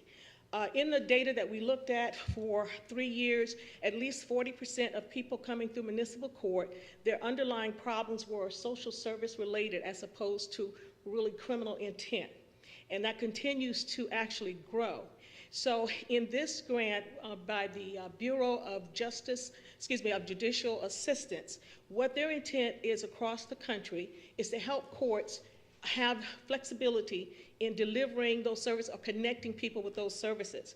And they also, as a part of the grant, it allows the organization, or in this case the city and the court, some funding to help get assessments for individuals and get the kinds of things that are needed for the court to keep them on the track of following the judge's order. So that includes the assessment, but also includes drug testing, if that is the case, and also includes them being in interventive programs. We have worked with several organizations now. If you will go to the next slide. The other piece of that is that we have a history, not just in Albany, but across the country, around building the trust between the judicial system and the court in terms of a fairness of what it is that we're asking people to do. That in some cases, people are being overly charged, or in any case, overly penalized because they do not have the ability to either pay, or they also don't have the resources to really get to the root cause problems that they have. And so that's a part of what these grants are about, to help level that playing field across the country. And so one of the things that we'll be doing with this is it is an evidence-based program. That is, as you do the work, that you're also documenting what you're learning and what's different, what's changing in terms of your community and your organization. And in this case, this grant, for the first time, this grant was $400,000. This is the first year it's that high. It was always $200,000 when it was offered before. 10 have been granted across the country. We are one of the few, actually only one, in the southeast at this part, this far in the south. And it was granted to us based on all the work that was done through the Albany Works and our analysis of our own community needs. And we won, before that, some technical support to help us really look at our community needs. So we can go to the next slide. Some of the questions that came up were, what then becomes the focus? What is the primary focus of the grant in terms of you think about the monies over the 2 years? When you extract out of that, this grant is about designing and planning and actually building the program specific to the Albany area.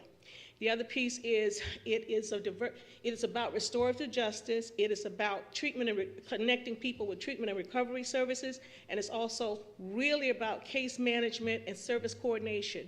One of the big learnings that we had out of the Albany Works piece is that success, there were 3 things that were most critical for success. One was we had our issue around managing people from the time that they got a court order in terms of being able to do what the court needed. There was no way to really keep up with folk and what they were doing and connecting them with the services. And so this is about case management and also making sure that the services people are needing, that they are getting them and they're being tracked, and that they can adhere to what the courts are asking for. So those monies are funding in that. It's about getting professional organizations or professional people in the field of social services and or data management to do that, to track that and interface with the court and those service providers so that the court's orders are carried out and those individuals are actually put in the right kinds of programs or get the kinds of services that they need to get on track. If you remember, and many of you may know, in our Albany Works piece, the focus that the pilot was on was people between, at that time, the ages of 18 to 35, and we focused on 3 major areas based on Albany. One of the things that we focused on was that they were undereducated, underemployed, and or homeless. And so same thing. In this particular piece, because of the BJA grant, they're also looking for us to examine within our area to include homeless as well as any veterans that may fit some of the criteria if they were in violation of the law and come before the court. Okay, next slide, please. The budget itself actually covers primarily the things that are listed here: behavioral health assessments, court-ordered drug testing, professional case management, data management, and the computer hardware and software that are necessary to run those kinds of programs.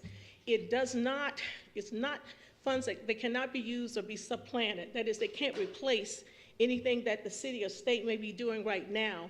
You can't shift that over. So most of those monies are around services as opposed to facilities. There is, and I built the budget, and I built the budget based on working with other programs across the country. We have a mentor program out of Olympia, Washington, that has been in existence, a community court, for the last 8 to 10 years. And they have been assigned to us as a mentor and helping us see what made sense and what works and what would not work. So on the basis of that, because we have to create it for Albany, I built the budget around what made sense in terms of fitting with our needs assessment and what we need to do. And so, whereas there are some funds in there, if we needed to rent a place or rent a facility, there are some funds that we initially put in there, but they're not funds really around building or having a building ongoing. That would be something that we would have to look at as we learn, because again, it's a 2-year grant to build your program as a start. Questions? Any questions for Mr. Fenbrun? Mayor Pro Tem? Ms. Yes, sir. From reading this, so we need to vote on this tonight, right? Yes, the grant, if we do not accept the grant, but the grant was made October 1st. And if we do not accept the grant, we lose it as of December 31st. Okay, and it's for 2 years, right? It's a 2-year grant. And after 2 years, can you reapply, or it can be from another state, another Yes. city or whatever? Yeah, we can reapply for extension of additional funds, if, again, based on, how our program works and again, how we document our results. I know this is time sensitive, but I would love to have gotten this before tonight, so we can have some type of dialogue, because, and I say the reason why the dialogue, because when I was reinforcing myself, it brought back old memories of things that what stakeholders in community does not see. They put on shutters that they don't intend to see. And I would say one thing, which the mayor was impromptu when I meeting with the Chamber of Commerce, and he was saying that the only thing he was concerned about was when dignitaries fly and they go to these plantations for quail, things of that nature. But we had a meeting yesterday with our stakeholders, our elected officials, and some of these issues were on target, things that what we need to be doing or what we can do and what we cannot do. And from looking at this, and my colleague, Commissioner Fletcher, said that she would like to see these entitlement programs turn around, that we won't need them, but I can attest to you and I will be dead and gone, and they'll still be doing the same thing. So it is a systemic problem, and was not surprised when you see between over 30% of individuals from 18 to 34 have some high school training, but did not graduate, and this level of poverty and things of that nature. Those are things that, Mayor, during the Christmas holiday, we need to meditate, and we need to develop a task force, because this grant will be exhausted, and we just need to just tell our story among ourselves, because you can look at, especially on page 6, 113, when they talk about home ownership, this and income, things of that nature, in the poverty line. Those are things that you don't solve sometime in a generation. And from the area that I see, where I come from, I have some growing concern. It's not getting better, it's getting worse, and especially among young folks. So thanks for this. I hate that we didn't have a chance to have an open dialogue, but I do understand that it's expedition need to be doing, but I will call and to say that we need to tell our story among ourselves. I would like to say, Commissioner Howard, that in terms of doing this work, it's the formation right now, and there will be time to add stakeholders and build that team to do this. We did the prelims, and we set up and said, here's what we think, at least a framework we need to work from. And we also have, perhaps you need to get a copy of the community needs assessment that pulls in some of the data that you were just talking about. So there will be opportunity for those dialogues. Okay, let me ask you a question. Yes, sir. Maybe I'm in the wrong seat or the wrong place, but somewhere you in this, it said that when you try to do a track in a different religion, and you said about only 57.9 people in Albany are religion.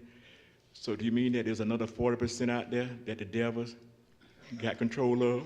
Well, I don't know if the devil has control. Let's just say they're not formally affiliated with a particular religious group or a church. I can't speak to the devil. Okay. That's it. Okay. Commissioner Fuller? No questions, just want to say great job to all that worked on getting the grant. Thank you. Commissioner Fletcher? Well, wow, Ms. McFadden, and I could go on forever, but don't worry, Mayor, I won't. You know, I own a restaurant, and several of mine, I think the judge sends them to me. I have several people that have done 20 years plus and probably are my greatest employees. And sad what happened to them at such a young age, because I've never had one of them to tell me their dream was to do 20 or 30 years in prison.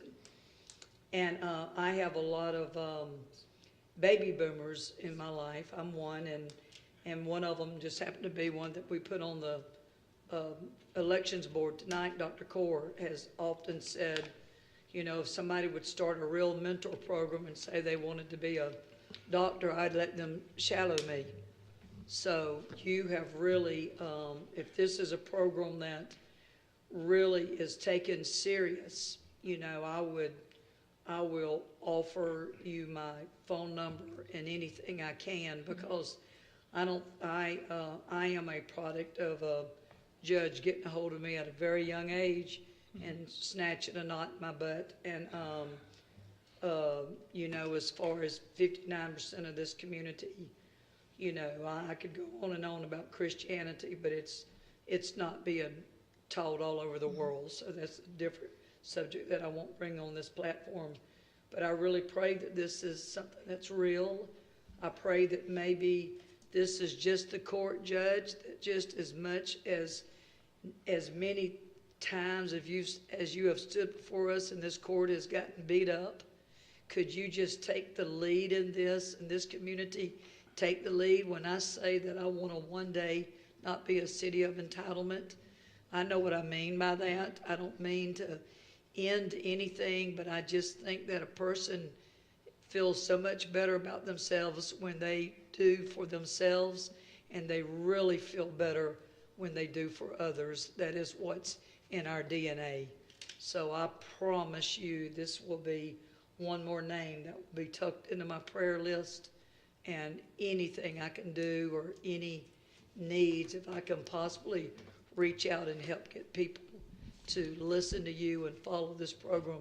Judge Weaver has my phone number, and you know what, I watched you. You didn't have to read, you were real, and I love it when a person doesn't need something to read. It was coming off, it was from your heart. Probably one of the better presentations I've seen the 7 years I've sat on this committee. So thank you very much, Ms. Deborah. This design where you're talking about the individuals with the help from mentor create their own life plan. Yep. Where they want to be some years down the road.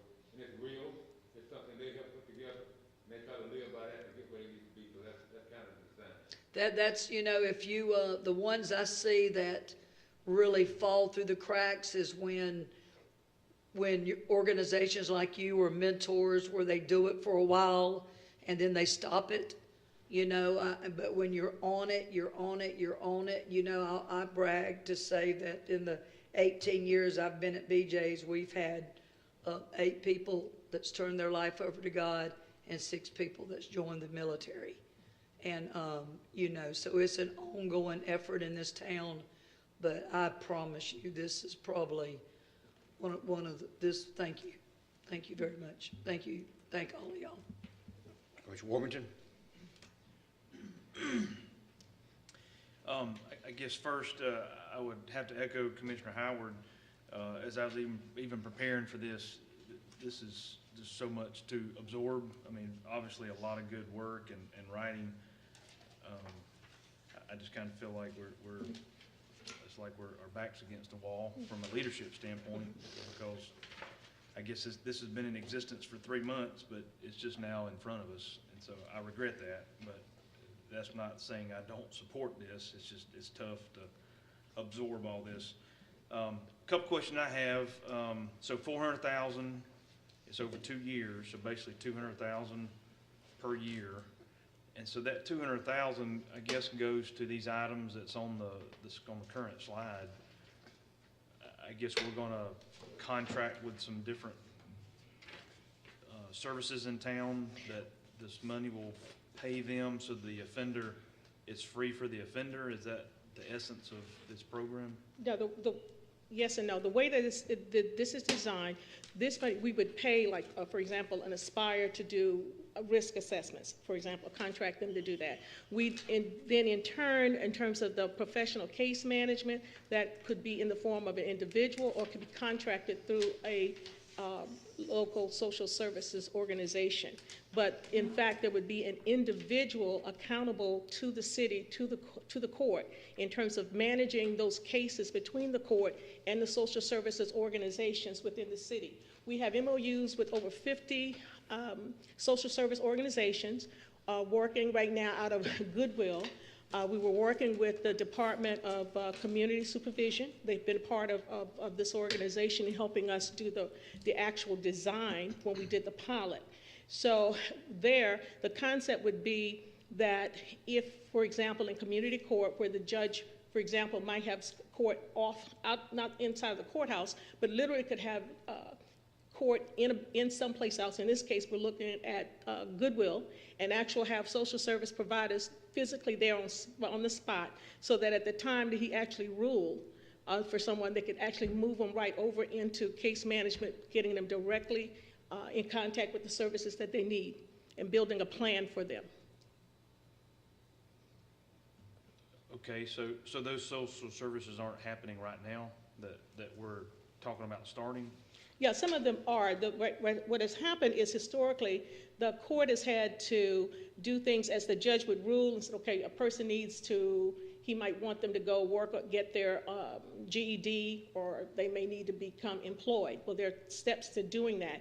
And so he would have historically he had opportunity to work with some organizations, but not necessarily, all 50, or, well, we have more than about 250 organizations in the area. This is a consortium that has come together, and they're doing like a one-stop shop in terms of whatever the needs may be, referring people directly into those services. What we find is, or what we found with the court, once the judge has actually done a ruling and put a plan together, and folk build a plan, once people leave court, and then they have to figure out how to navigate and get to the different services and make the phone calls or find out, we lose them. They don't end up doing it. This, with the plan, helps take people directly to the services on spot, and with this case management piece, stay in touch and make sure that individuals are doing what they need to do, knowing how to navigate the system to get the services that they need, and report back to the court on their progress.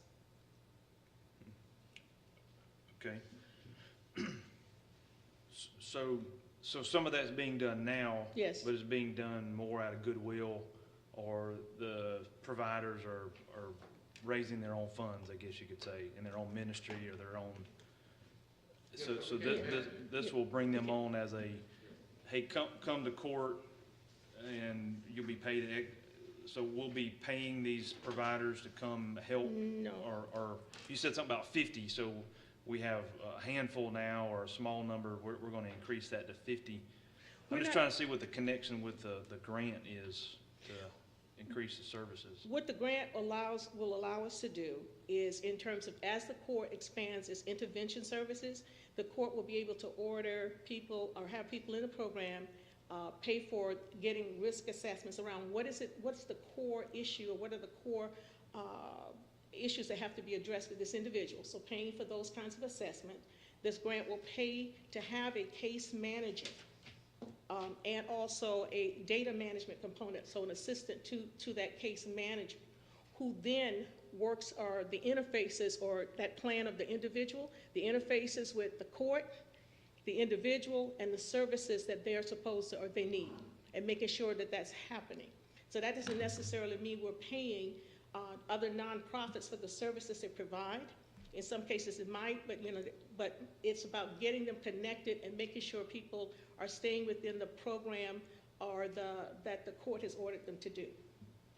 So that in a sense would be their sentence, I guess. If they failed to go see X person or X, then they didn't follow the judge's order, or is it still ultimately up to the individual to follow the laid out plan or services that are?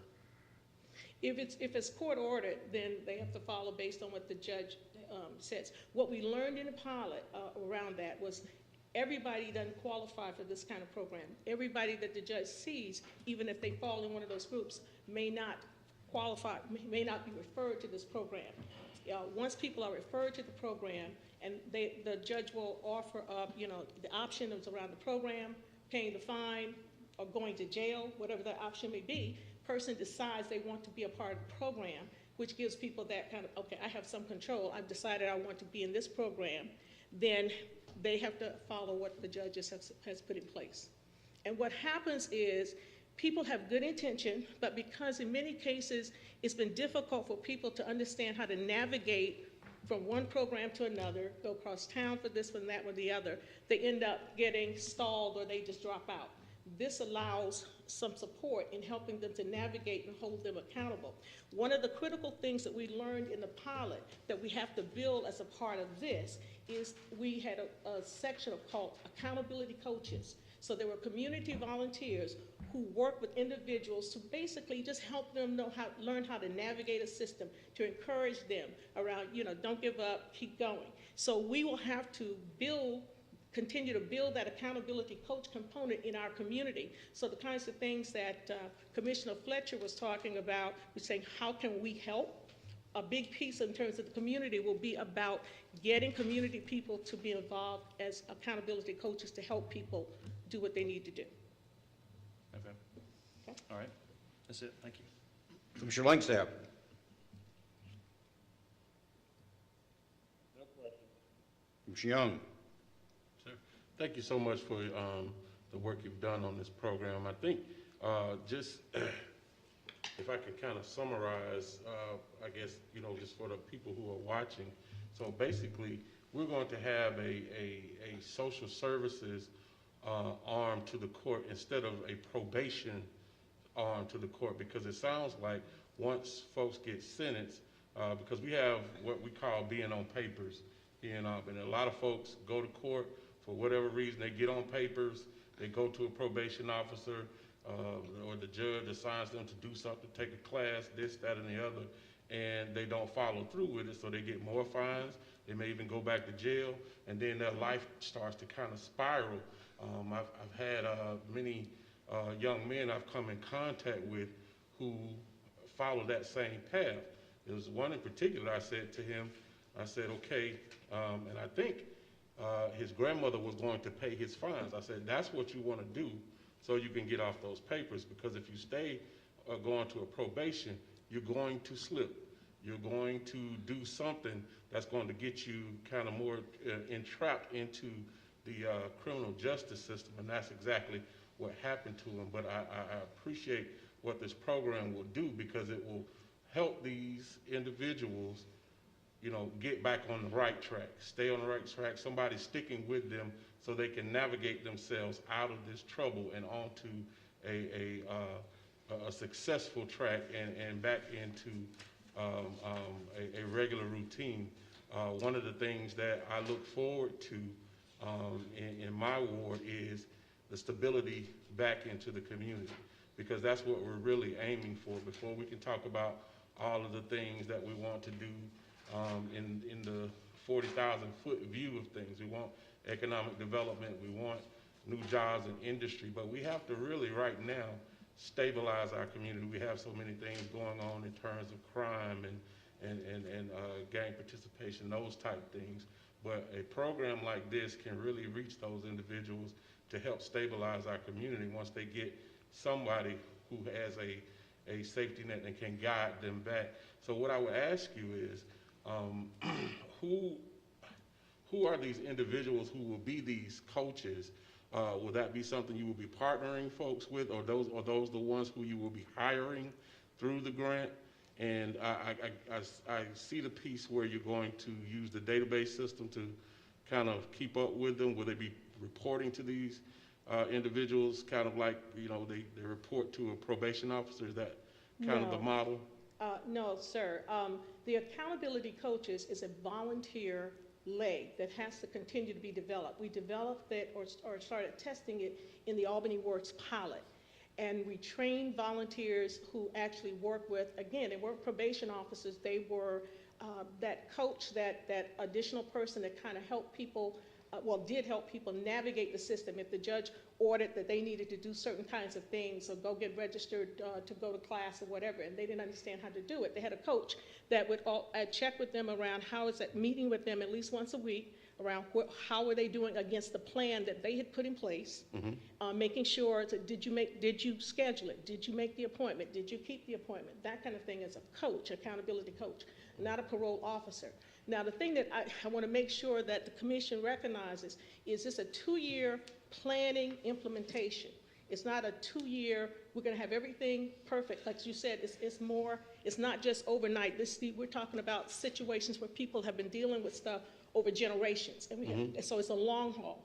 And it is also an opportunity with the people that would be hired to help build a volunteer program in the community for these accountability coaches, because that's what we have to do. Okay.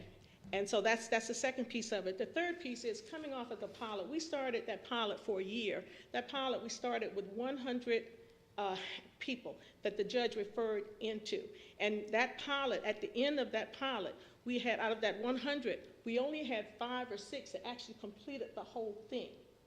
Okay, but we learned every step along the way. And that is reflective of, in many cases, what we will see within the community. That's why this gives us time to build the program based on what we've learned and what we know, and working with the other organizations around how to increase the success rate of that. Okay. So this is what this is for, to build the plan. Okay.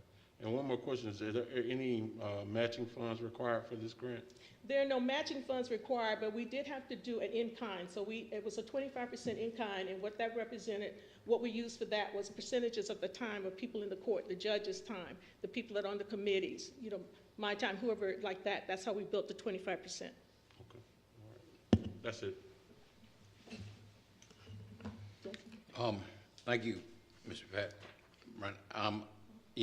Having this task force, one thing that came up and I was not aware of, and Judge Weaver can speak to it, the reality is in Georgia, most municipal courts, I think, and it's also true of most state courts, the probation offices now are basically fine collection agencies. That's correct. And there's actually litigation in some cities where you get a young man who doesn't have a job and he's fined $350 and he's got to pay $75 a month, and he has no funds whatsoever, and he ends up being judge. He's not in compliance, and so he's incarcerated. No, the legal argument is, for example, probation officers charge the defendant like $40 per month. And say if I give him a $200 fine, he's on probation for 12 months, and they string it out for the 12 months. That's $40 times 12 in addition to the $200. So at the end of the road, he owes $2,000 when he started off with $200. It's ridiculous. well, you don't think, the public doesn't think about it, and particularly folks who have the money to come in and pay that $300 fine. But what the legal argument is, you're basically incarcerating this individual because he or she is indigent. Yes, and I think this is an exciting opportunity. I wish I knew more about it, but I think the best thing to do is for us to move forward, and the will of the commission is to accept the grant and maybe get quarterly reports on the report, and how everything's operating, so we familiarize ourselves with what's going on, particularly at the end of the 24 months, so we can see if it is a success. We certainly need to continue the program. You'll have reports throughout the 2 years. It won't be just in 2 years. I'd just like to say one other thing. I was looking at the commissioners when we were talking about navigating.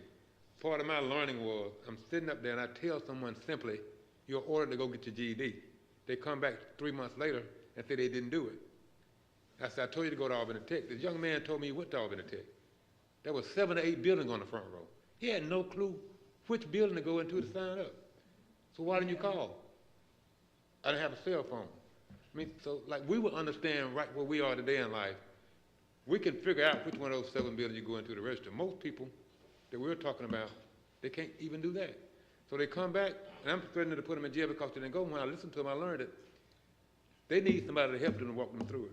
I could have given them a phone number and an address. They still would have gone in there. One told me it was too many officers in there. He didn't know which office to go into. No, they don't know how to navigate. So what those coaches would drive them to the facility or find the address. The city manager was kind enough to give them bus passes one time to go to class on buses and things like that. They didn't have transportation, so we had to figure that out. So a bus pass helped do that. They just don't know how to get from one point to the other. But it sounds strange to us because we've been blessed. But the average person that comes through that court that's undereducated, they have no clue on how to get anywhere but from their house to the store that they go to every day. Other than that, they don't know how to do it. And that's what the court will help do. So one other thing I would say, you may not realize it, but I at least want to give thank you to the commission, because it was this commission, when we came forward with the idea around the pilot, that agreed to go forward with it. And actually, the whole concept for getting this done came from Ms. Subadan as we were looking at data in the court and seeing the recidivism rate of people in the court, 50% that had been there before for the same kinds of things. And the question that she raised was, there ought to be a way that the city can help our citizens get to what they need to become more self-sufficient. So let's see what we can do. And that's where the pilot was born. So you have been a part of that from the beginning to get us to this point. Thank you. The chair would entertain a motion. I offer the resolution and ask for its adoption. Sir. Motion is second. Any discussion, Mayor Pro Tem? No further discussion. Commissioner Fuller. No discussion. Commissioner Fletcher. No discussion. Commissioner Warmington. No discussion. Commissioner Langstaff. No discussion. Commissioner Young. No discussion. Ms. Talbot, would you call the roll? Two, Yes. Ward 3, Yes. Ward 4, Yes. Ward 5, Yes. Ward 6, Yes. Mayor. Mayor votes yes. Under other business, the city manager's annual report.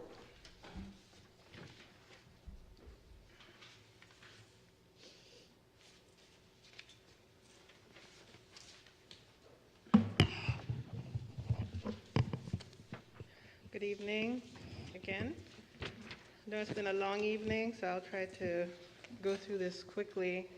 But as I present the year in review, I'm pleased to be able to report that as we look back on 2020, Team Albany continues to be strong and resilient.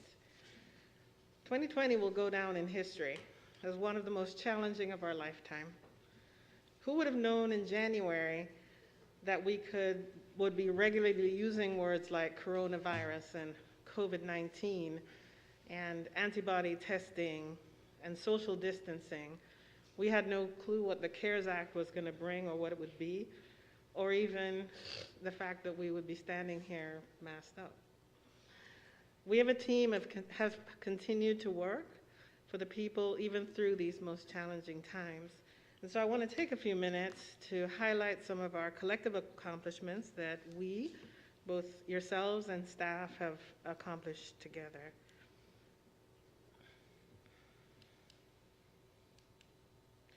So, our COVID response is probably sometimes just happening behind the scenes.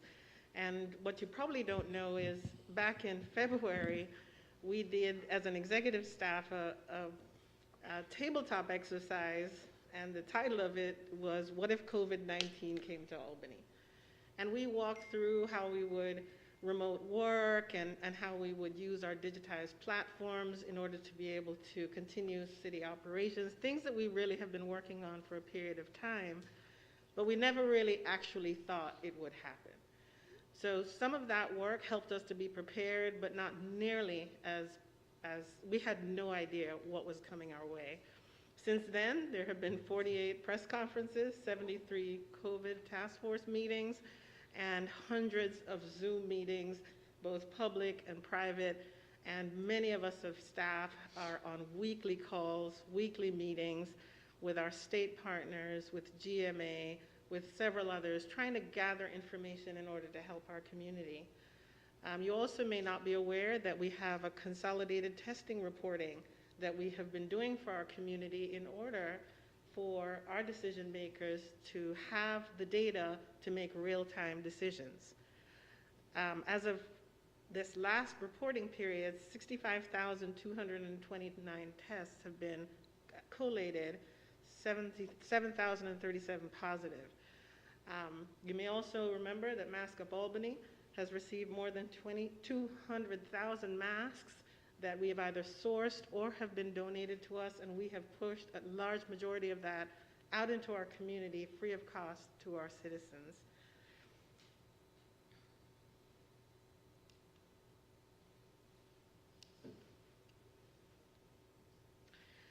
You also may remember that we've done an antibody testing, and the surprising results of that antibody testing with Augusta University has resulted in a 20.1% antibody rate in our community from that sample size.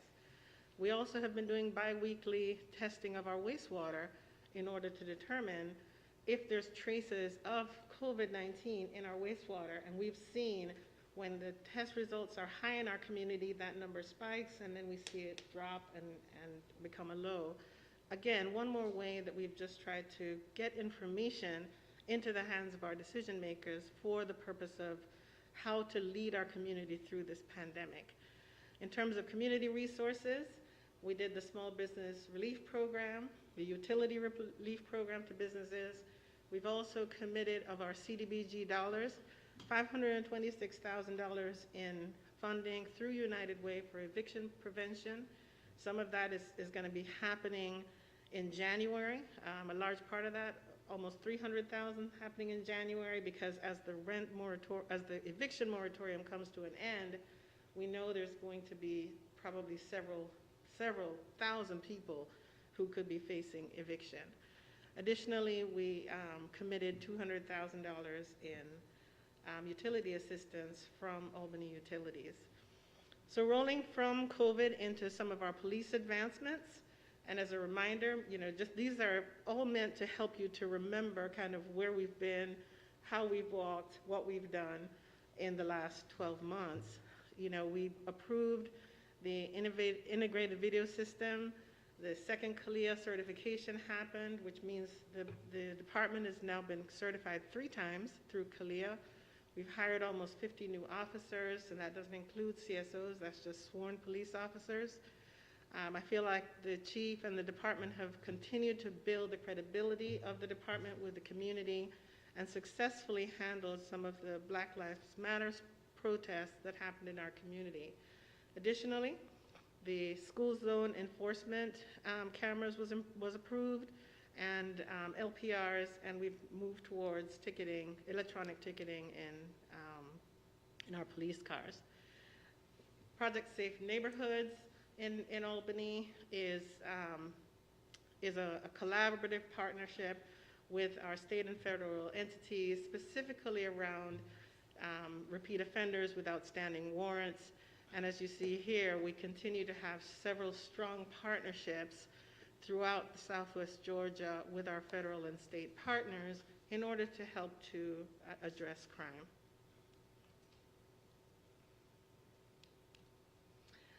No effective city operates without strong financial management. And for the 6th consecutive year, there's been no increase in the millage rate for our citizens.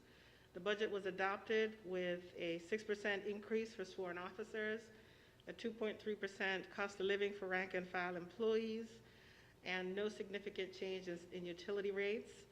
And in addition to that, we set aside funding for recreation so that this commission can carry out one of your initiatives, which has been how to increase recreational opportunities in our community.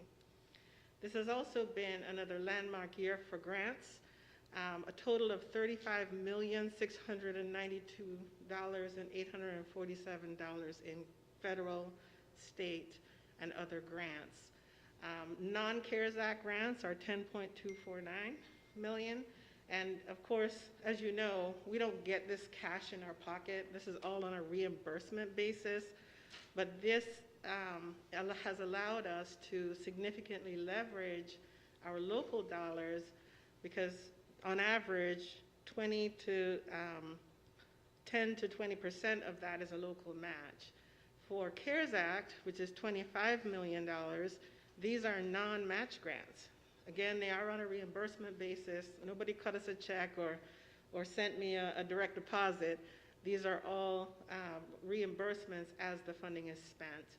And in addition to the grants that we have gotten for the city, we've assisted the Elections Office in obtaining grants, and the Albany Museum of Art, and of course as you just heard, the court system in getting that grant to support an extension of Albany Works.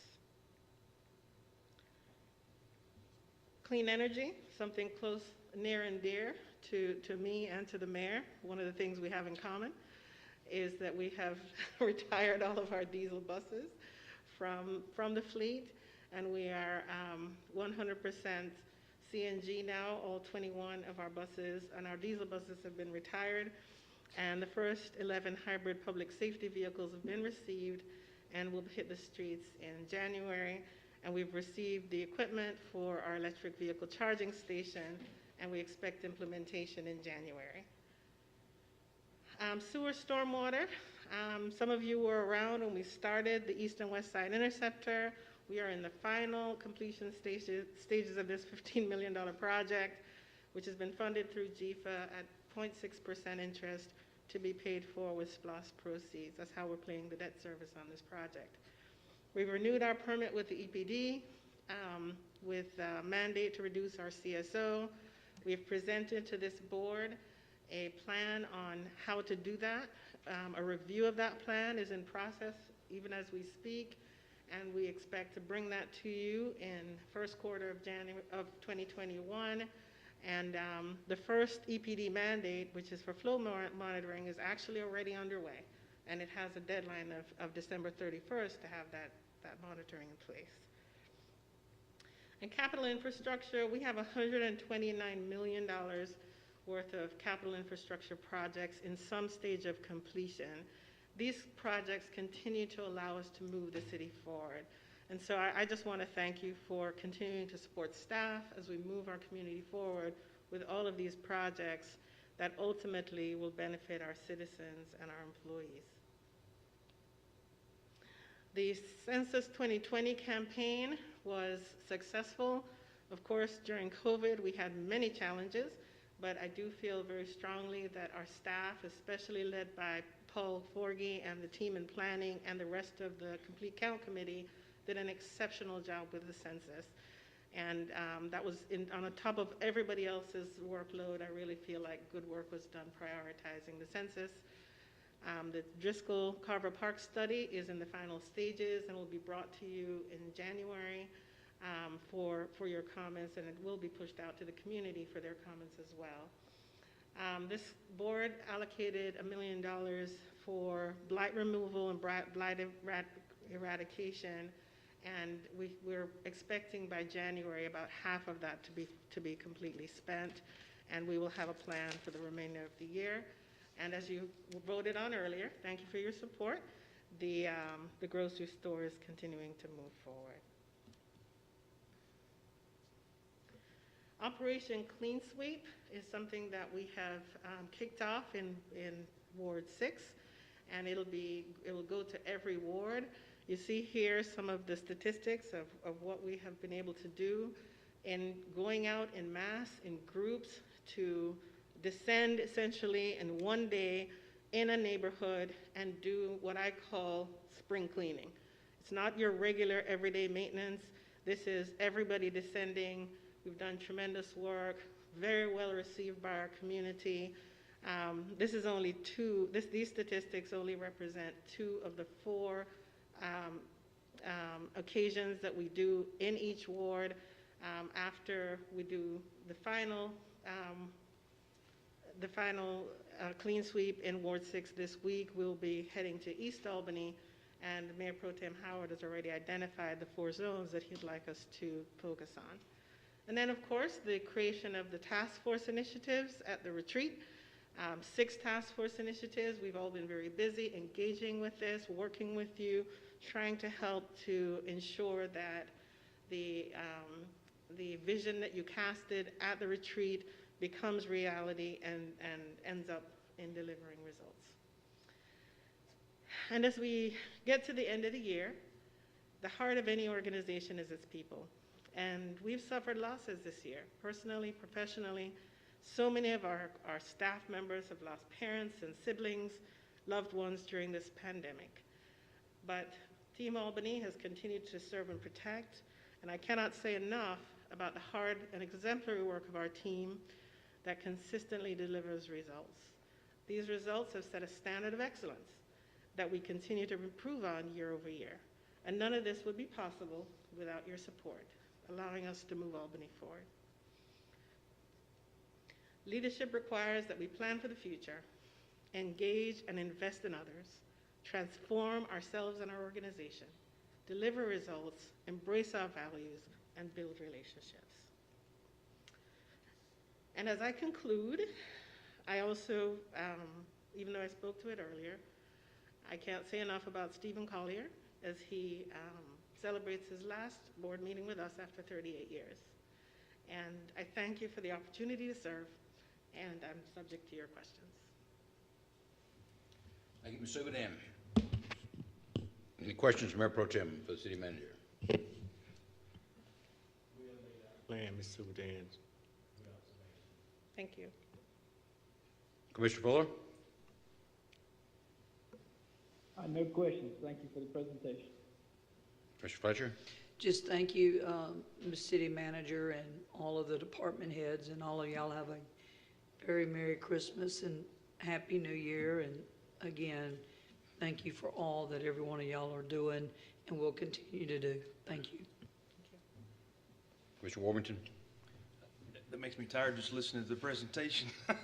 But no, it's been a year, and definitely appreciate all the work that you and staff have done, and certainly your presentation. And I know there's a lot that wasn't on the presentation as well, so appreciate all that. Thank you. Commissioner Lingstaff? No questions. Commissioner Young? Just want to thank you, Madam City Manager, and to the staff.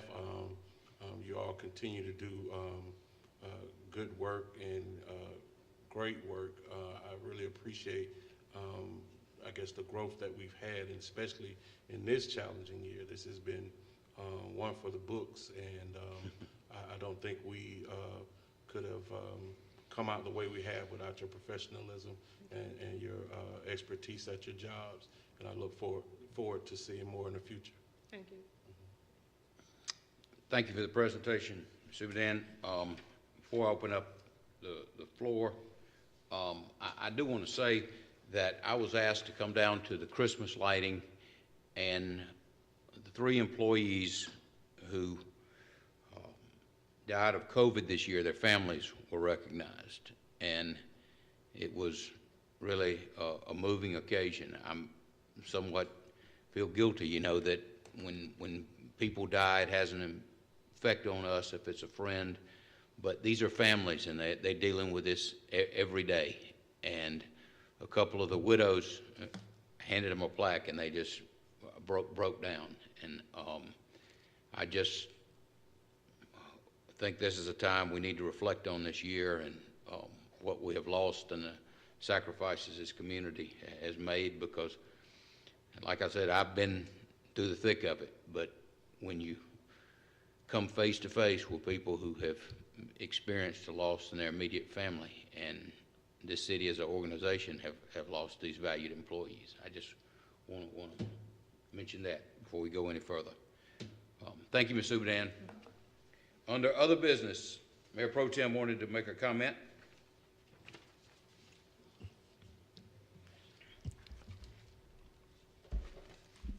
Thank you. Welcome back, Sonia. Good to see you after several months away. Our prayers and will continue to be for you for a speedy recovery. I had talked with the mayor last week about something I don't like to do, but I'm compelled to do it because I remember coming on this commission January 11, 1994, and lo and behold, 6 months we had a tropical storm Alberto, and I was confused then. And this year, I will say that when we first had the case of when Dougherty County was the epicenter of the coronavirus, that God has blessed me because I've been in places that individuals that have died from it, but I'm still here. But I want to give a shout out to the 12,000 Citizen Award won, which has dropped off, and the 6,300 Registered Voters Award won, that have trusted in me for the last 26 years to serve as your commissioner. Unfortunately, I feel a little embarrassed and frustrated and tired and agitated because I cannot walk to your house and sit on your front porch or your back porch and have a cup of coffee or whatever because of coronavirus. But we will get through it if it's God's will. As we close out 2020, we're 16 days from January 1st, 2021, and it is my prayer to the Creator that I will see you next year. But as I had opportunity to be confined to my car and walking along, meditating, and looking at some of the things that have transpired in East Albany, I challenged my constituents in Ward 1 that we got to be more compassionate, we got to care and respect each other. Most of all, we got to respect the environment. Sometime walking in the community, as I have developed a walk in the community, and we talk with law enforcement and other elected officials and outside. The citizen of East Albany, I challenge you, if it's God's will in 2021, you got to do better. You must do better. I'm tired, I'm frustrated by seeing junk cars behind the house in the backyard that will never run in 100 more years because the parts are outdated and you can't find the tires to fit it. I'm tired of looking in different areas, and it is unsightly to have old sofas and love seats on the front porch. Yes, I've been talked about, but I'm tired of seeing individuals in East Albany and other wards dumping furniture, household items, and alleys in Coverside. I can attest that I think that the 12 months of 2020, I think I've uncovered more illegal dumps and eyesores than I have in the last 25 years. To the Citizen Award 1, and I will be careful and I will call the names: Pick and Save Grocery Store, the Dollar Tree, Harvest, and others. The manager needs to stop these citizens from carrying these buggers down the alley and leaving them. It's an eyesore and they're expensive to remove back to the store. I'm tired of walking and riding by my alma mater, Dougherty High School, and seeing trash from Burger King, McDonald's, and Taco Bell littered in the street. It is uncalled for, and the citizens of East Albany, we have to do better. I'm one of those that supported, and I will continue to support, to say mask up, citizen of this community. And the reason why I say masked up, because as of 8:00 p.m. tonight, there have been 207 citizens in Dougherty County and Albany have died from the coronavirus. It is alarming. As of 7:00, statewide, there has been, from the CDC reported, 524,000 individuals have positive case for coronavirus. 983 deaths. We certainly got 16 more days, and if it's not contagious or we cannot stop it, unfortunately, we may hit 10,000 before the new year. And to my colleagues, I challenge you, as we adjourn as commissioners, and to the friends of this city, that I will not be person to able to tell you, but I would like to tell my friends of the Jewish faith, Happy Hanukkah. My friends of the Christian beliefs and Christmas, Merry Christmas. My friends throughout the city and the county that celebrate Kwanzaa, I say Happy Kwanzaa. And to those that believe in attending watch night, may it be the blessing of the Creator, whatever faith you believe, I say Happy New Year, and God bless this city, this state, this country, and most important, this world, the 7.1 billion folks. God is still in control. When we get through this coronavirus, we must get this coronavirus. And I challenge my constituent, don't trust the politician. Go to your doctor and ask the doctor, should you take the vaccine? Let's let the scientists lead and not the politician. May God bless this body of elected officials and this cast of elected officials. Thank you. Commissioner Fuller? I'd just like to wish everybody a safe and Merry Christmas and Happy Holidays, and see everybody back next year. Thank you. Commissioner Fletcher? Yeah, I'd like to also wish everybody a Happy New Year, and please remember, there's been 110,000 businesses that have shut down this year just in my industry, and they're expected 20% more and 3 times more in regular businesses. So if you can possibly do it, support local, because those are the people that's putting your family to work. I promise you, God is in control, and we don't understand His timing, but may we all believe in Him. In Jesus' name I ask that. Amen. Commissioner Warburton? Nothing further. Commissioner Langstaff? Nothing further. Commissioner Young? Merry Christmas, Happy New Year. I want to wish all my colleagues Merry Christmas, community Merry Christmas. I do have some things I want to bring up. I want us to talk about these gates on that trail. I read something that President-elect Biden proposing to offer 500,000 EV charging stations. Talked again and again about one reason people don't buy electric cars is what they call range insecurity, because they don't have access to the charging stations. But that's something I want to pursue. I'd like to have a report from Mr. Forgy on the census. Also, we need to do something about these sidewalks on Broad Avenue. We were waiting on, hoping we might get a grant. We didn't get it. And lastly, before we go, we all happy to have Sonia back. And if we could, just give her a round of applause.